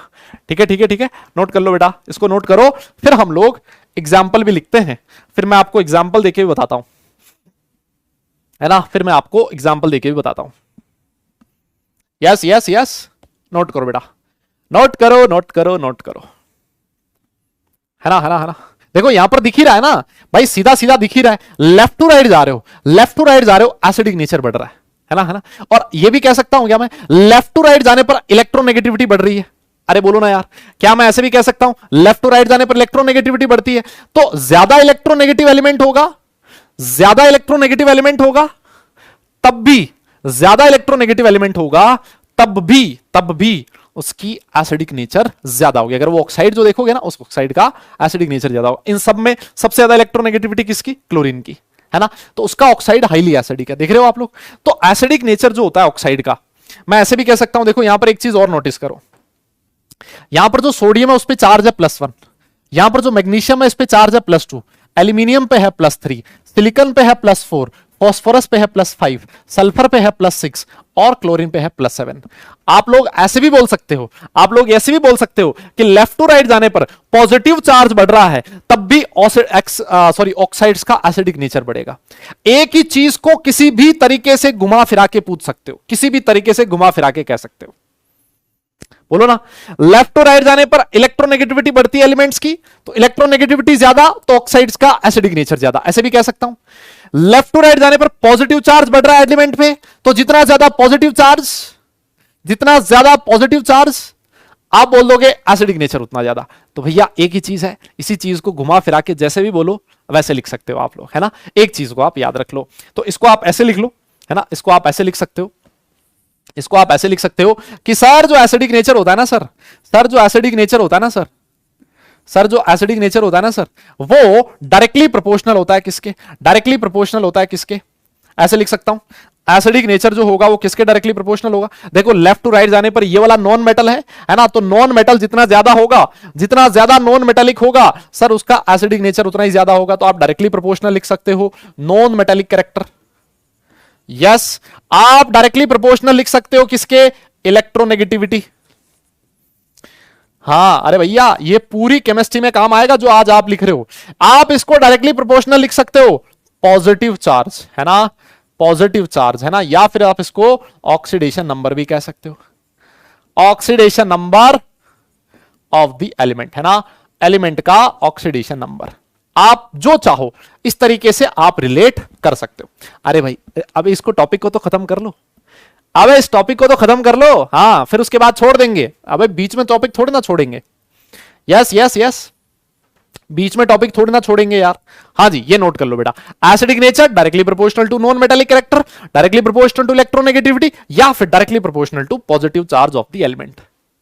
यस यस, इस तरह से आप लोग लिख सकते हो। अच्छा एक चीज और देखो, मान लो कोई आपसे कहे, मान लो कोई आपसे कह दे कि भाई प्रूव कर कि जो Na2O का ऑक्साइड है ना ये बेसिक है।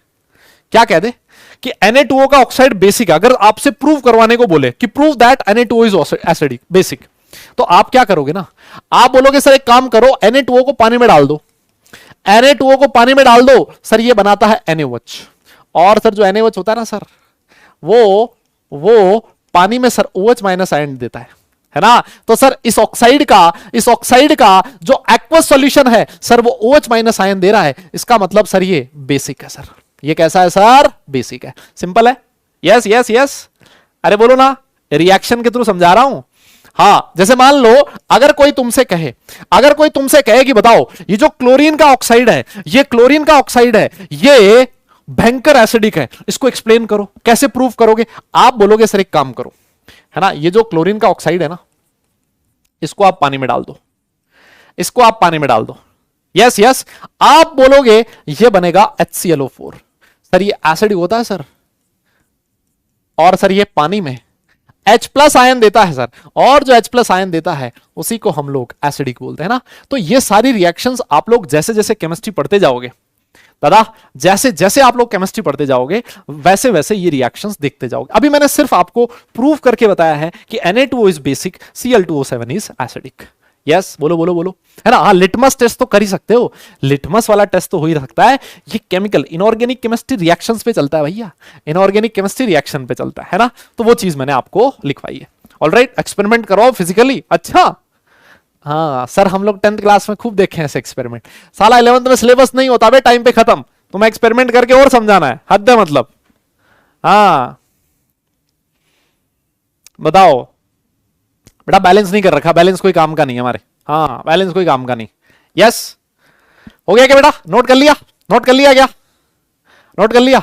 अच्छा देखो, मान लो मैं तुमसे कहूं, क्या कहूं, मैं तुमसे कहूं कि काम करो, एक लिखा है SO2, एक लिखा है SO3, इन दोनों में से किसका एसिडिक नेचर ज्यादा है? कौन ज्यादा एसिडिक है? एक मैंने लिख दिया Cl2O5, एक मैंने लिखा है Cl2O6, एक मैंने लिखा है Cl2O7। अगर मैं तुमसे पूछूं किसका एसिडिक नेचर ज्यादा है, अब ईमानदारी से बताइयो। यस, एक लिखा है N2O4, एक लिखा है N2O5। अगर तुमसे पूछे कौन ज्यादा एसिडिक है, कौन ज्यादा एसिडिक है, बोलो भैया, बाबू भैया। हाँ सर यहां देखो सर, सल्फर पे चार्ज है +4, सर आपको कैसे पता लगा +4 है? अब एक ऑक्सीजन पे -2 होता है ना, ऑक्सीजन पे चार्ज -2 होता है, 2 ऑक्सीजन पे -4, तो ऑब्वियसली बात है सल्फर पे +4 रहा होगा ना भाई, न्यूट्रल होगा ना पूरा SO2। यहां पर देखो इस पे चार्ज कितना रहा होगा, +6। तो जैसे जैसे एलिमेंट का ऑक्सीडेशन स्टेट पॉजिटिव चार्ज बढ़ता है सर उसका एसिडिक नेचर बढ़ता है। यहां देखो सर, क्लोरीन पे चार्ज रहा होगा +5, यहां पे रहा होगा ऑक्सीडेशन नंबर +6, यहां पर रहा होगा सर +7। जैसे जैसे पॉजिटिव चार्ज बढ़ेगा वैसे वैसे ऑक्सीडेशन स्टेट, जैसे वैसे एसिडिक नेचर बढ़ेगा। यहां पर सर नाइट्रोजन है +4, यहां पर सर नाइट्रोजन है +5, सर पॉजिटिव चार्ज ज्यादा तो एसिडिक नेचर भी ज्यादा। बोलो बोलो बोलो, क्या इसमें कोई दिक्कत है? क्या इसमें कोई परेशानी है? हाँ जी बोलिए, अरे बोलिए भैया, बोलिए बोलिए बोलिए।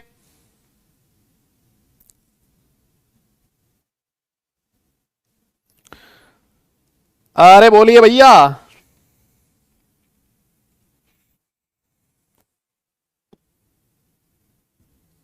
हो गया हो गया हो गया, बहुत बढ़िया। अब सुनो, अब सुनो, अब सुनो। हुआ हुआ हुआ, बहुत बढ़िया बहुत बढ़िया, आगे चलते हैं, है ना है ना है ना है ना। Okay okay okay. और देखो एक छोटी सी चीज मैं आपको और बताता हूं, कौन कौन से ऑक्साइड्स ऐसे हैं जो न्यूट्रल ऑक्साइड्स हैं। देखो भाई, ऑक्साइड्स किस किस तरह के हो सकते हैं। एक हो सकते हैं न्यूट्रल ऑक्साइड्स, एक हो सकते हैं एम्फोटेरिक ऑक्साइड्स, एक हो सकते हैं एसिडिक ऑक्साइड्स, और एक हो सकते हैं बेसिक ऑक्साइड्स, है ना। तो ये न्यूट्रल ऑक्साइड्स पे डायरेक्ट क्वेश्चन आता है, ये रट लेना है, याद कर लेना है कि कार्बन का ऑक्साइड होता है NO, CO, नाइट्रोजन का ऑक्साइड है NO, और N2O। ये जो ऑक्साइड्स होते हैं बेटा, ये कैसे होते हैं सर, ये न्यूट्रल ऑक्साइड्स होते हैं सर। न्यूट्रल का मतलब क्या है, अबे दुनिया सारी जानते हैं न्यूट्रल मतलब जिसको दुनियादारी से कोई लेना देना ना हो। अबे थोड़ा सा बचा है, थोड़ी सी हिम्मत रखो, थोड़ी सी मत रखो, अभी छोड़ देंगे, है ना।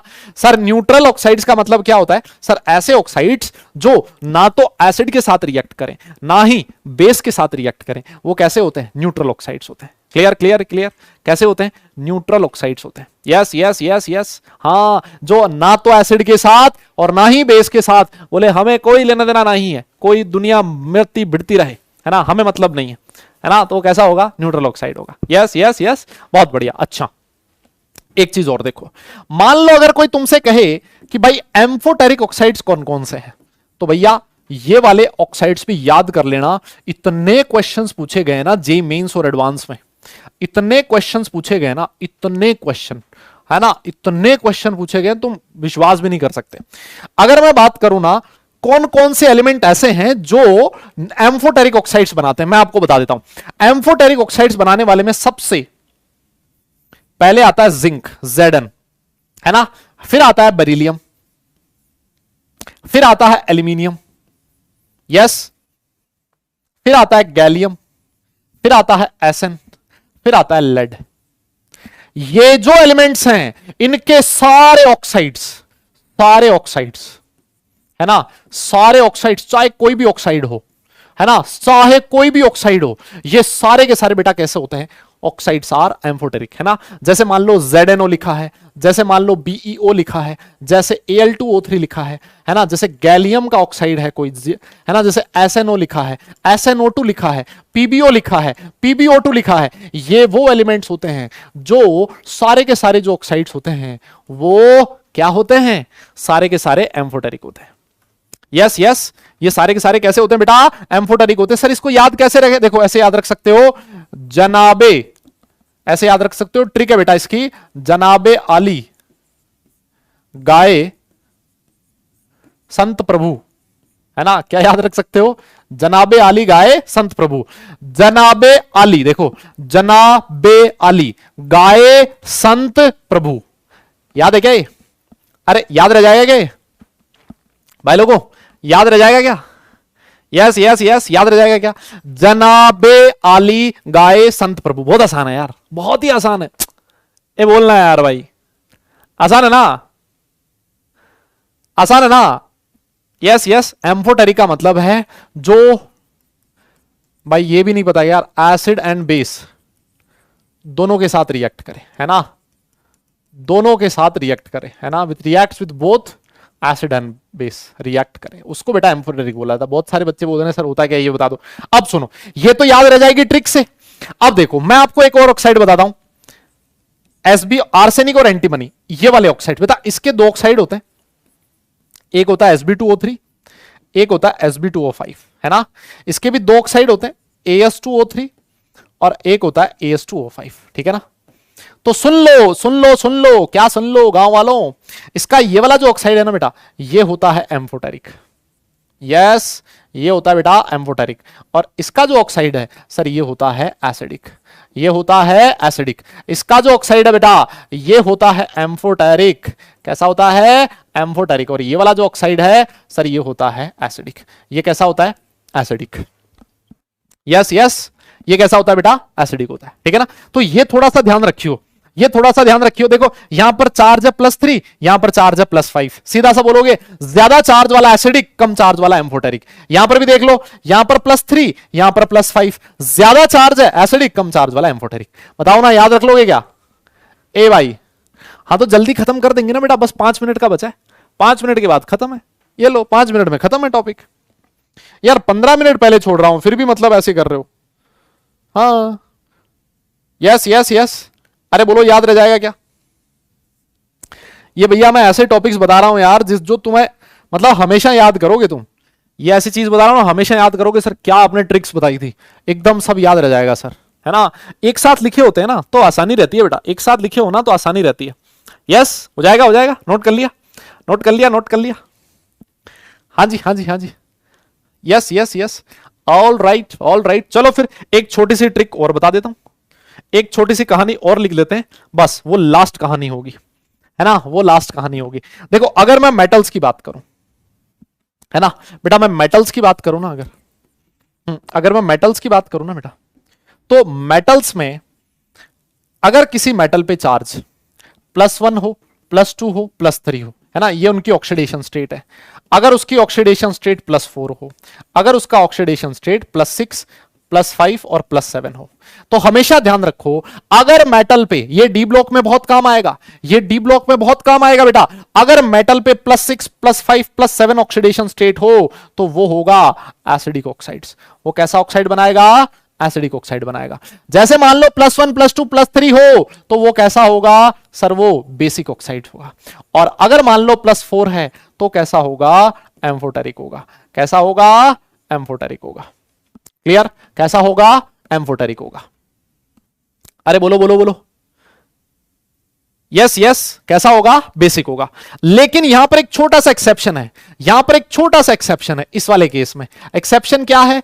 एक आपका ऑक्साइड होता है Cr2O3, Cr2O3, यहां पर क्रोमियम की ऑक्सीडेशन स्टेट है +3, आपका क्रोमियम मेटल है बेटा, और मेटल होते हुए भी इस पे +3 चार्ज है, तो ये बेसिक होना चाहिए था, लेकिन ये होता है एम्फोटेरिक। याद रह जाएगा क्या? अरे बोलो ना यार, बोलो बोलो बोलो भाई, एक आधा तो चलता है ना यार। अरे भाई एक आधा तो चलता है यार, कैसी बात कर रहे हो? यस यस यस, बहुत बढ़िया। और यहां पर देखो एक और छोटा सा एग्जांपल है, एक छोटा सा एग्जांपल इस वाले केस में, इस वाले केस में भी एक छोटा सा एक्सेप्शन आएगा भैया। एक्सेप्शन, हाँ एक्सेप्शन, वो क्या है? वो ये है V2O5, है ना। यहां पर देखो V2O5 में वेनेडियम पे +5 चार्ज है, वेनेडियम पे +5 चार्ज है, ये होना चाहिए था एसिडिक, लेकिन कैसा होता है? एम्फोटेरिक। होना चाहिए था एसिडिक, लेकिन कैसा होता है? एम्फोटेरिक होता है ना, है ना, है ना। ये पूरी पीरियोडिक टेबल में याद आएगा तुम्हारा, जब आप लोग डी ब्लॉक के एलिमेंट पढ़ोगे, पी ब्लॉक के एलिमेंट पढ़ोगे, हर जगह पर याद करोगे कि सर ने एकदम बढ़िया बताया था, हमें सारी चीज याद हो गई थी, है ना, है ना, है ना। बोलो बोलो बोलो, याद हो जाएगा क्या? अरे बोलो ना यार, है ना। तो मेटल के केस में आप लोग ये चीज ध्यान रखोगे, मेटेलिक ऑक्साइड्स जो होते हैं उसमें हमें देखना होता है बेसिक, एम्फोटेरिक और आपका एसिडिक, तीनों हो सकते हैं। आप उसकी ऑक्सीडेशन स्टेट देख लो, अगर उस पर चार्ज इतना है तो बेसिक, इतना है तो एम्फोटेरिक, और इतना है तो एसिडिक। यस, बोलो बोलो। और इसमें एक्सेप्शन आ जाएगा, ठीक है ना, ठीक है ठीक है ठीक है ना, इसमें एक्सेप्शन आ जाएगा। अब ये वाली जो बात है ना, ये हम लोग किसके लिए कर रहे हैं बेटा? डी ब्लॉक है ना, ये जनरली किस पे एप्लीकेबल होता है? डी ब्लॉक के जो एलिमेंट्स होते हैं ना उन पे। बाकी ये जो एम्फोटेरिक ऑक्साइड लिखवा रखे हैं ना, एम्फोटेरिक ऑक्साइड्स को एक जगह लिख लो, एम्फोटेरिक ऑक्साइड्स को एक जगह लिख दो। जैसे ये वाली एक ट्रिक है, वो एम्फोटेरिक है, यहां पर ये 2 एम्फोटेरिक आ गए, यहां पर ये 2 एम्फोटेरिक आ गए, एम्फोटेरिक एक साथ लिख लो, फिर काम चल जाएगा, है ना, है ना।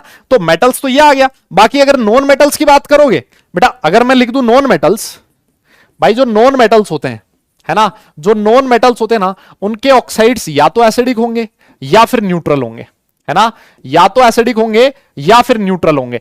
अब न्यूट्रल कौन से हैं वो मैंने लिखवा दिए तुम्हें।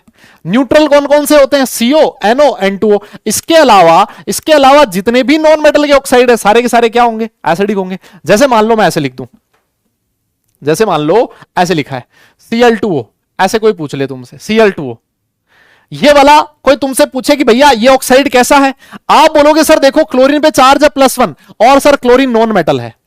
यस सर ये नॉन मेटल है है ना, नॉन मेटल है। सर न्यूट्रल तो है नहीं, तो ये कैसा होगा, एसिडिक होगा, खत्म।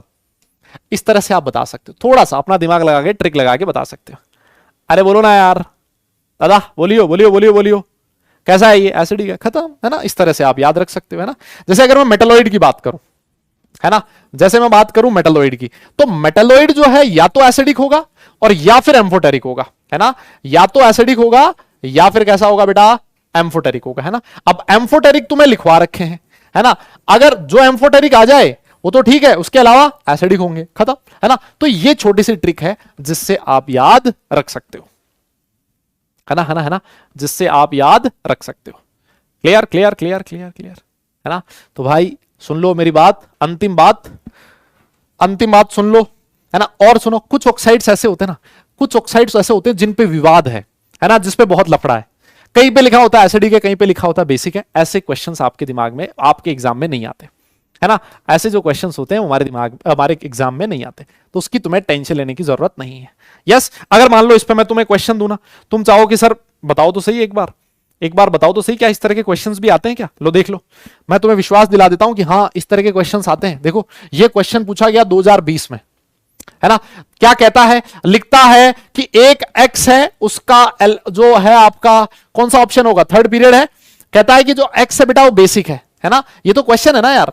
कहता है वाई जो है वो एम्फोटेरिक है और जो जेड है वो बेसिक है। बताइए एटॉमिक नंबर क्या होगा, एटॉमिक नंबर का सीक्वेंस क्या होगा। अरे भाई सीधी सी बात है, लेफ्ट टू राइट जा रहे हो, लेफ्ट नहीं, एसिडिक है ना, ये एसिडिक है भाई। लेफ्ट टू राइट जा रहे हो, एसिडिक नंबर बढ़ेगा, एटॉमिक नंबर बढ़ेगा, और एटॉमिक नंबर बढ़ेगा तो एसिडिक नेचर जो होता है वो भी बढ़ता है, सिंपल। अरे बोलो ना, एक्स वाई जेड, सिंपल। अरे बोलना यार दादा, देखो ये 2020 का क्वेश्चन है ना, है ना, 2020 का क्वेश्चन। और तुम्हें करवा देता हूं अगर तुम्हें विश्वास ना हो तो, देखो ये रहा। हाँ जी बताओ, ये 2021 में पूछा गया। बताइए एसिडिक ऑक्साइड्स कौन से हैं। हाँ तुम बता दो खुद, इनमें से कौन से ऑक्साइड है जो एसिडिक है, जल्दी बोलो। इनमें से कौन से ऑक्साइड्स हैं जो एसिडिक है, बोलो बोलो बोलो बोलो। कौन से ऑक्साइड्स हैं जो एसिडिक है, जल्दी बताओ, जल्दी बोलो जल्दी बोलो। कौन से ऑप्शन पे टिक कर दूं, कौन से ऑप्शन पे टिक करूं, कौन से ऑप्शन पे टिक करें।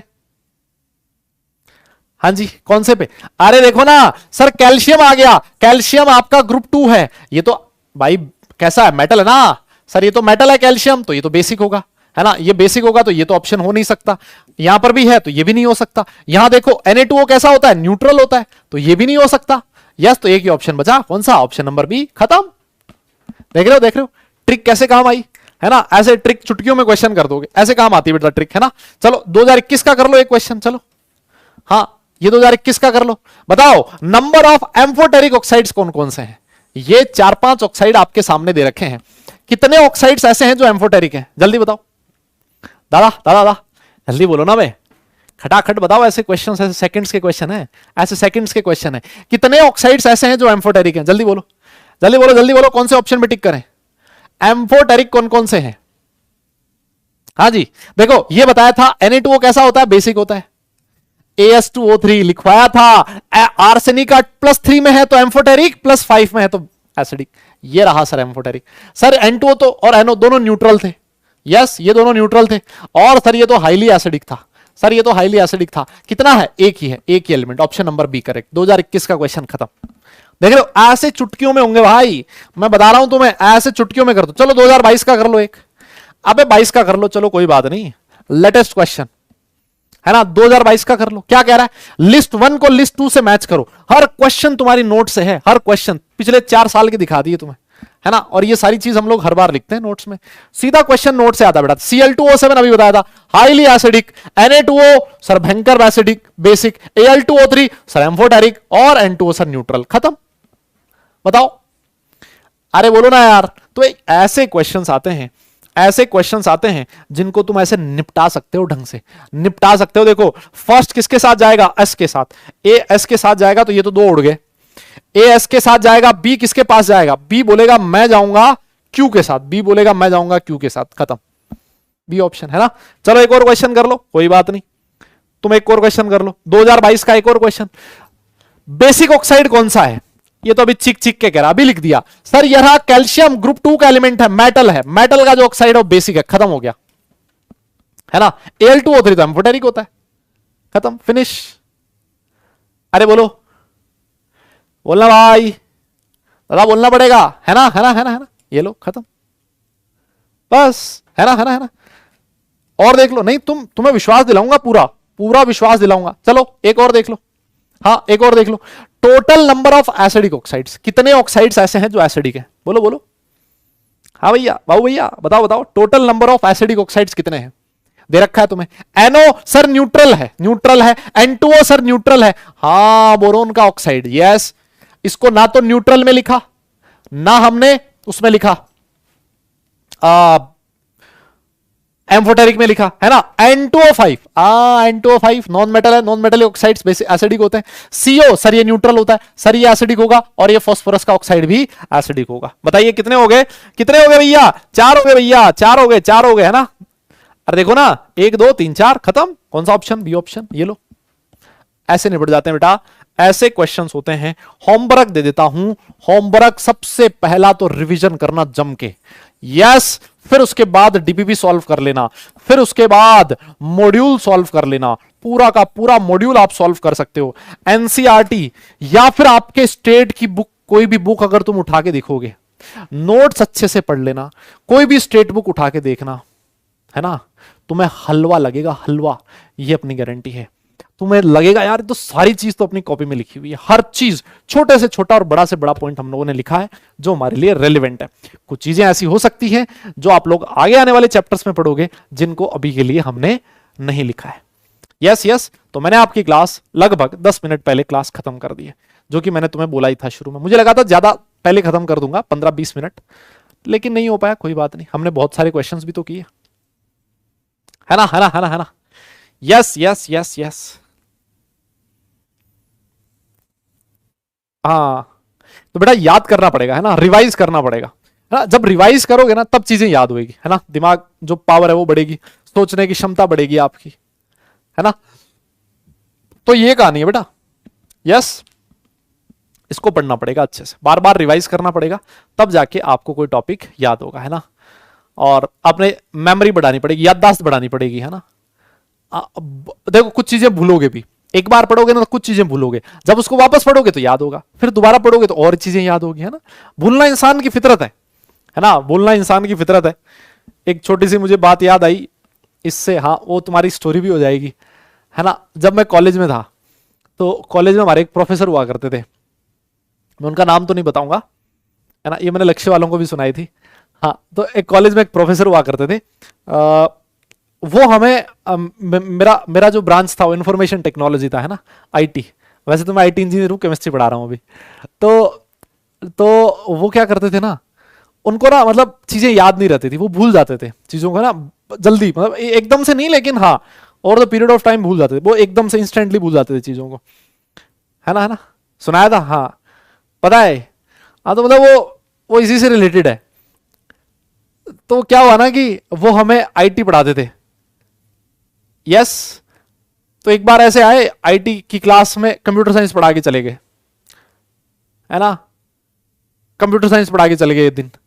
फिर एक दिन आए तो हमारा एग्जाम था, आईटी का एग्जाम था, उसमें कंप्यूटर साइंस का पेपर दे दिया, है ना। एक बार ऐसा हुआ कि एक हमारे कॉलेज में छोटी सी जगह थी, जिसको ना सरस वो बोलते थे हम लोग, अमूल पार्लर, वहां पर अमूल की सारी चीजें मिलती थी, दूध दही ये सारी चीजें, है ना। तो ऐसे हम लोग क्रिकेट खेल के, हमारे क्रिकेट ग्राउंड के सामने ही था वो अमूल पार्लर, तो हम लोग क्या करते, जैसे क्रिकेट खेला और उस अमूल पार्लर पे जाके दूध वूध गट गट गट गट, यही चलता था कॉलेज में, है ना, कौन गरम वरम करे, लफड़ा ही नहीं। तो वहां पर जाते थे, वहां पर वो सर आए दूध लेने आए, अपने बच्चे के साथ आए, छोटा सा बच्चा था उनका।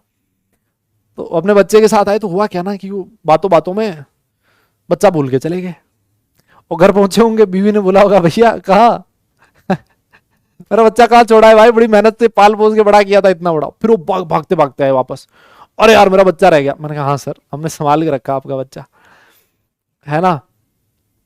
तो मतलब ऐसे होता है, इंसान भूल जाता है चीजें, है ना। ऐसी चीजें भूल जाता है, तो उनके साथ भी थी ऐसी दिक्कत, लेकिन वो तो चलो ठीक है। लेकिन आप लोगों के साथ अभी आपकी उम्र जवान, मतलब हो, अभी जवान हुए भी नहीं हो अभी, है ना, फेज में बढ़ रहे हो उसकी तरफ, तो अभी तो तुम्हारी मेमोरी बहुत शार्प है। उसको जितनी बार तुम लोग रिवाइज करोगे ना चीजों को, वो चीजें उतनी ज्यादा तुम्हें याद रहती जाएगी, है ना। और एक बार क्या हुआ ना, मेरा वो था सर, मेरे एक एक एक वो था, मतलब क्या बोलना चाहिए उसको, एक छोटा सा हमारे क्या होते थे ना, 3-4 महीने का कोई एक प्रोजेक्ट दे देते थे। तो वो मेरे प्रोजेक्ट के मेंटोर थे, है ना, वो मेरे प्रोजेक्ट के मेंटोर थे। तो उसका लास्ट में क्या होता है ना, जब आप प्रोजेक्ट खत्म करते हो तो उसके बाद आपको प्रेजेंटेशन देना होता है। और प्रेजेंटेशन में बहुत सारी फैकल्टी बैठती है सामने, वो फिर आपसे क्वेश्चंस पूछते हैं, क्रॉस क्वेश्चनिंग होती है। अगर मान लो उनको ठीक नहीं लगता तो फिर वो बोल देंगे वापस से करो ये प्रोजेक्ट। फिर आपकी जो छुट्टियां होती है वो खराब हो जाती है ना, आपको प्रोजेक्ट करना पड़ता है उन छुट्टियों में वापस से दोबारा। तो इतना लफड़ा होता है। तो उस साल जो हमारा प्रोजेक्ट हो रहा था उसमें भाई बहुत सारे लोगों को बोल दिया कि वापस से करो प्रोजेक्ट, है ना, ये तुम्हारा सही नहीं है, ये नहीं है, तुम्हें ये नहीं आता, तुम्हें वो नहीं आता। तो यार मुझे लगा कि मतलब लफड़ा हो गया आपकी बार, तो है ना, फंसने वाले हैं। वो मेरे मेंटोर थे। तो मैंने एक तरकीब निकाली, मैंने कहा यार ये चीज़ें भूल जाते हैं। मैं उनके पास गया, मैंने कहा सर ये देखो ना, ये प्रोजेक्ट था, ये प्रोजेक्ट मैंने कर लिया था इसका सर, लास्ट टाइम मैंने प्रेजेंटेशन भी दे दिया था और आपने छोटा सा मतलब ये करेक्शन करने को बोला था, है ना। तो वो बोले क्या बात कर रहे हो, तुम्हारा हो गया प्रेजेंटेशन। मैंने कहा हाँ। कब हुआ था? मैंने कहा सर अभी 2 दिन पहले। अच्छा। बोले क्या क्या करेक्शन था? मैंने कहा ये वाले थे सर। बोले ठीक है, टिक कर दिया, अपना काम खत्म, है ना। तो मतलब ऐसे करना नहीं चाहिए वैसे, है ना, लेकिन अब क्या होता है ना यार, कॉलेज में सब कुछ जायज होता है। मेरे सामने दिख रहा था कि 1-1.5 महीने की छुट्टियां खराब हो जाएंगी, ऐसा क्यों ही करें, है ना, ऐसा क्यों ही करें। तो ये काम मैंने कर दिया। वैसे आपको ये काम करना नहीं चाहिए, मैं तो यही बोलूंगा एज ए टीचर, ये काम नहीं करना चाहिए ऐसा। लेकिन अब क्या करें, कई बार ना चाहते हुए भी चीजें इंसान कर लेता है ना, है ना। हाँ, ये स्कैम कर दिया मैंने, लेकिन बच गया मैं इसके चक्कर में। छोटी मोटी चीजें ऐसे मस्ती चलती रहती है ना यार कॉलेज में। अब छोटी मोटी चीजें चलती रहती है ना, जैसे मान लो कोई आपका प्रोजेक्ट था, आप नहीं बना पाए, कहीं से गए किसी दूसरे फ्रेंड का प्रोजेक्ट उठा के दे दिया। अब ठीक है, कहने को तो गलत है, लेकिन अब वो चीजें तो है ही ना यार, कर ही सकते हो ना, ऐसे थोड़ी ना होता है, मिल बांट के सारे काम करने होते हैं कॉलेज में, है। और जैसे मान लो कई बार ऐसा होता है, टीचर क्या करता है, आपको बोलेगा, प्रोफेसर बोलेगा कि एक काम करना, ये वाला आपको अगली अगली जो क्लास होगी, अगला जो प्रैक्टिकल होगा, उसमें आपको ये प्रोग्राम डिजाइन करके लाना है ना। अब साला प्रोग्राम डिजाइन हो तो हो, ना तो ना हो सकता है ना यार। प्रोग्रामिंग मतलब कुछ लोग कर लेते हैं, नहीं होती किसी से, कहीं पे कुछ एरर हो जाती है, लंबा लंबा कोड लिखना होता है। तो अब कई बार क्या होता था, यार दोस्तों से मांगी, जैसे मान लो मैंने अपने दोस्त से मांग लिया कि यार तेरा वाला दे देना, तूने तो बना लिया ये प्रोग्राम। अब उसका जो प्रोग्राम है वो ले जाके चिपका दिया टीचर को। अब टीचर को समझा भी दिया, ये देखो सर ये ऐसे होगा, ये ऐसे होगा। अब पता चले जब वो दोस्त दिखाने गया टीचर को अपना प्रोग्राम, तो बोला तेरा तो कॉपीड है। अब वो साला टेंशन में, बोले साला बनाया तो मैंने था और मुझे कॉपीड बोल दिया, है ना। तो फिर ऐसे चलता रहता है कॉलेज में। अच्छा, हमें तुम्हें लव स्टोरी सुननी है? बेटा लव स्टोरी इंजीनियरिंग कॉलेज में बहुत कम होती है, हाँ, इस बात को जान लो तुम। तो तुम लोग गलत ट्रैक पे आ गए हो। इस ट्रैक पे कंपटीशन बहुत ज्यादा है ना। हाँ, इस ट्रैक पे बहुत कम गाड़ियां चलती हैं, दिक्कत ये है ना। तुम्हें सुननी है लव स्टोरी। इसके देखो भैया, सीधी सी बात यह है कि प्यार व्यार सब धोखा है, पढ़ लो भाइयों मौका है ना। ये तुम्हारे पास 2 साल है, ये प्यार व्यार के चक्कर में डूबे रहोगे, है ना, तो ये टाइम निकल जाएगा। और ये जो अभी वाला प्यार है ना वो आगे चलेगा भी नहीं, ठीक है। तो इसका कोई फायदा नहीं है। मैं तो हमेशा यही बोलता हूं, इस समय जो मौका आप लोगों के पास वो है पढ़ने का, ठीक है। तो यहां पर एकदम अपना जी जान लगा के पढ़ाई करो, और फिर उसके बाद अच्छी कॉलेज में जाओ, फिर देखो आगे क्या होता है ना। कई बार मिठाई के आगे चारों तरफ वो मक्खियां सी भिनभिनाने लगती है ना, तो देखा जाता है कि ये चीज मीठी है कि कैसी है। अपने आप की वैल्यू क्रिएट करो पहले मार्केट में, है ना। जब वैल्यू क्रिएट होगी तो फिर चीजें अपने आप होगी, बहुत सारी चीजें अपने आप हो जाती है ना लाइफ में। तो हाँ, तो लेकिन अभी ना, अभी पहले पढ़ाई पे ध्यान दो भाई। अभी इन सारी चीजों के चक्कर में पढ़ोगे ना, लाइफ नहीं काम चलेगा बेटा, ऐसे नहीं चलेगा, है ना। हम्म। हाँ, ये एक्सपीरियंस है तभी बोल रहा हूं मैं, और क्या। कोई कह रहा है सर आज ही मैं चेंज कर लेता हूँ ना, मेडिकल में चला जाता हूँ। मतलब उसके लिए प्रायोरिटी देख रहे हो आप लोग, उसकी प्रायोरिटी क्या है, मतलब उसको पढ़ाई से मतलब नहीं है। हद है भाई। ठीक है, चलो चलो टिप्स दे दो, किसकी, इसकी। मैंने टिप्स दे दी भाई, सबसे बढ़िया टिप्स यही है, तुम्हें सीधा बोल दिया, इनके चक्कर में मत पड़ो, अभी 2 साल कम से कम, है ना, अभी सिर्फ और सिर्फ आप पढ़ाई पे कंसंट्रेट करो, आपके लिए सबसे अच्छी चीज वही है। आगे टाइम के साथ सारी चीजें अच्छी होंगी, है ना, बट सबसे पहली चीज है आपका करियर। यस, अगर उस करियर में अच्छे कॉलेज है आपके पास, अच्छी कॉलेज से अच्छा प्लेसमेंट है, फिर बहुत सारी चीजें अच्छी होंगी। लेकिन इस समय अगर घूमते फिरोगे इधर उधर, है ना, कि बोले स्कूल जा रहे हैं, उसके घर के सामने से निकलना जरूरी है ना, तो एक तो टाइम भी लगेगा ज्यादा, और टाइम के साथ साथ ध्यान भी डाइवर्ट होगा, रोज वहीं से निकलेंगे, 2-4 कोई गली में पकड़ के कोई, है ना, निपटा भी सकता है ना, ध्यान रखियो आजकल कुछ भी हो सकता है भाई। तो पढ़ाई पे फोकस करो, सबसे इंपॉर्टेंट चीज वो है अभी के लिए, है ना, फिर बाकी चीज देखेंगे।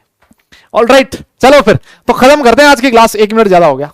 अगली क्लास में हम लोग नया चैप्टर स्टार्ट करेंगे जिसका नाम होगा केमिकल बॉन्डिंग। जान है ये केमिस्ट्री की, मैं फिर कह देता हूं, है ना, इसको हम लोग अच्छे से समझेंगे। एक बढ़िया चैप्टर हम लोगों ने बहुत बढ़िया ढंग से कवर किया। जब मैं आपको वापस पढ़ाने आऊंगा केमिकल बॉन्डिंग के बाद, जब मैं आपको एस ब्लॉक एलिमेंट्स पढ़ाऊंगा, जब मैं आपको पी ब्लॉक एलिमेंट्स पढ़ाऊंगा, उस समय देखना तुम ये जो चैप्टर है ना, इनकी इंपॉर्टेंस तुम्हें कितनी जबरदस्त समझ में आएगी, है ना। लेकिन एक बार मैं फिर कह देता हूं, आप लोग अच्छे ढंग से टॉपिक्स को पूरा रिवाइज कीजिए। यस, चैप्टर को रिवाइज करो। अभी नया चैप्टर स्टार्ट होगा ना, तो शुरू में धीरे धीरे चलेगा, तो आपके पास मौका है पिछले चैप्टर को एक बार के लिए रिवाइज करने का। आपके पास नोट्स हैं, उन नोट्स को आप अच्छे से रिवाइज करो। आपके पास प्रीवियस ईयर्स के क्वेश्चंस हैं, वो क्वेश्चंस करो, और आप देखो कि कितने सारे क्वेश्चंस आप सॉल्व कर पाते हो, है ना। फिर नोट्स देखो, यही सारी चीजों को बार बार रिवाइज करो, करते रहो। नोट्स मल्टीपल टाइम्स रिवाइज करोगे, आप सारे क्वेश्चन सॉल्व कर लोगे, ये मेरी गारंटी है। ठीक है, चलो फिर, ठीक है, नेक्स्ट क्लास में मिलते हैं। सारे लोग अपना ख्याल रखें, खुश रहें, हंसते मुस्कुराते रहें, और पढ़ाई जरूर करते रहें, क्योंकि बेटा काम पढ़ने से चलेगा, सिर्फ मुस्कुराने से नहीं। अगली क्लास में मिलते हैं, तब तक के लिए tata bye bye, love you all.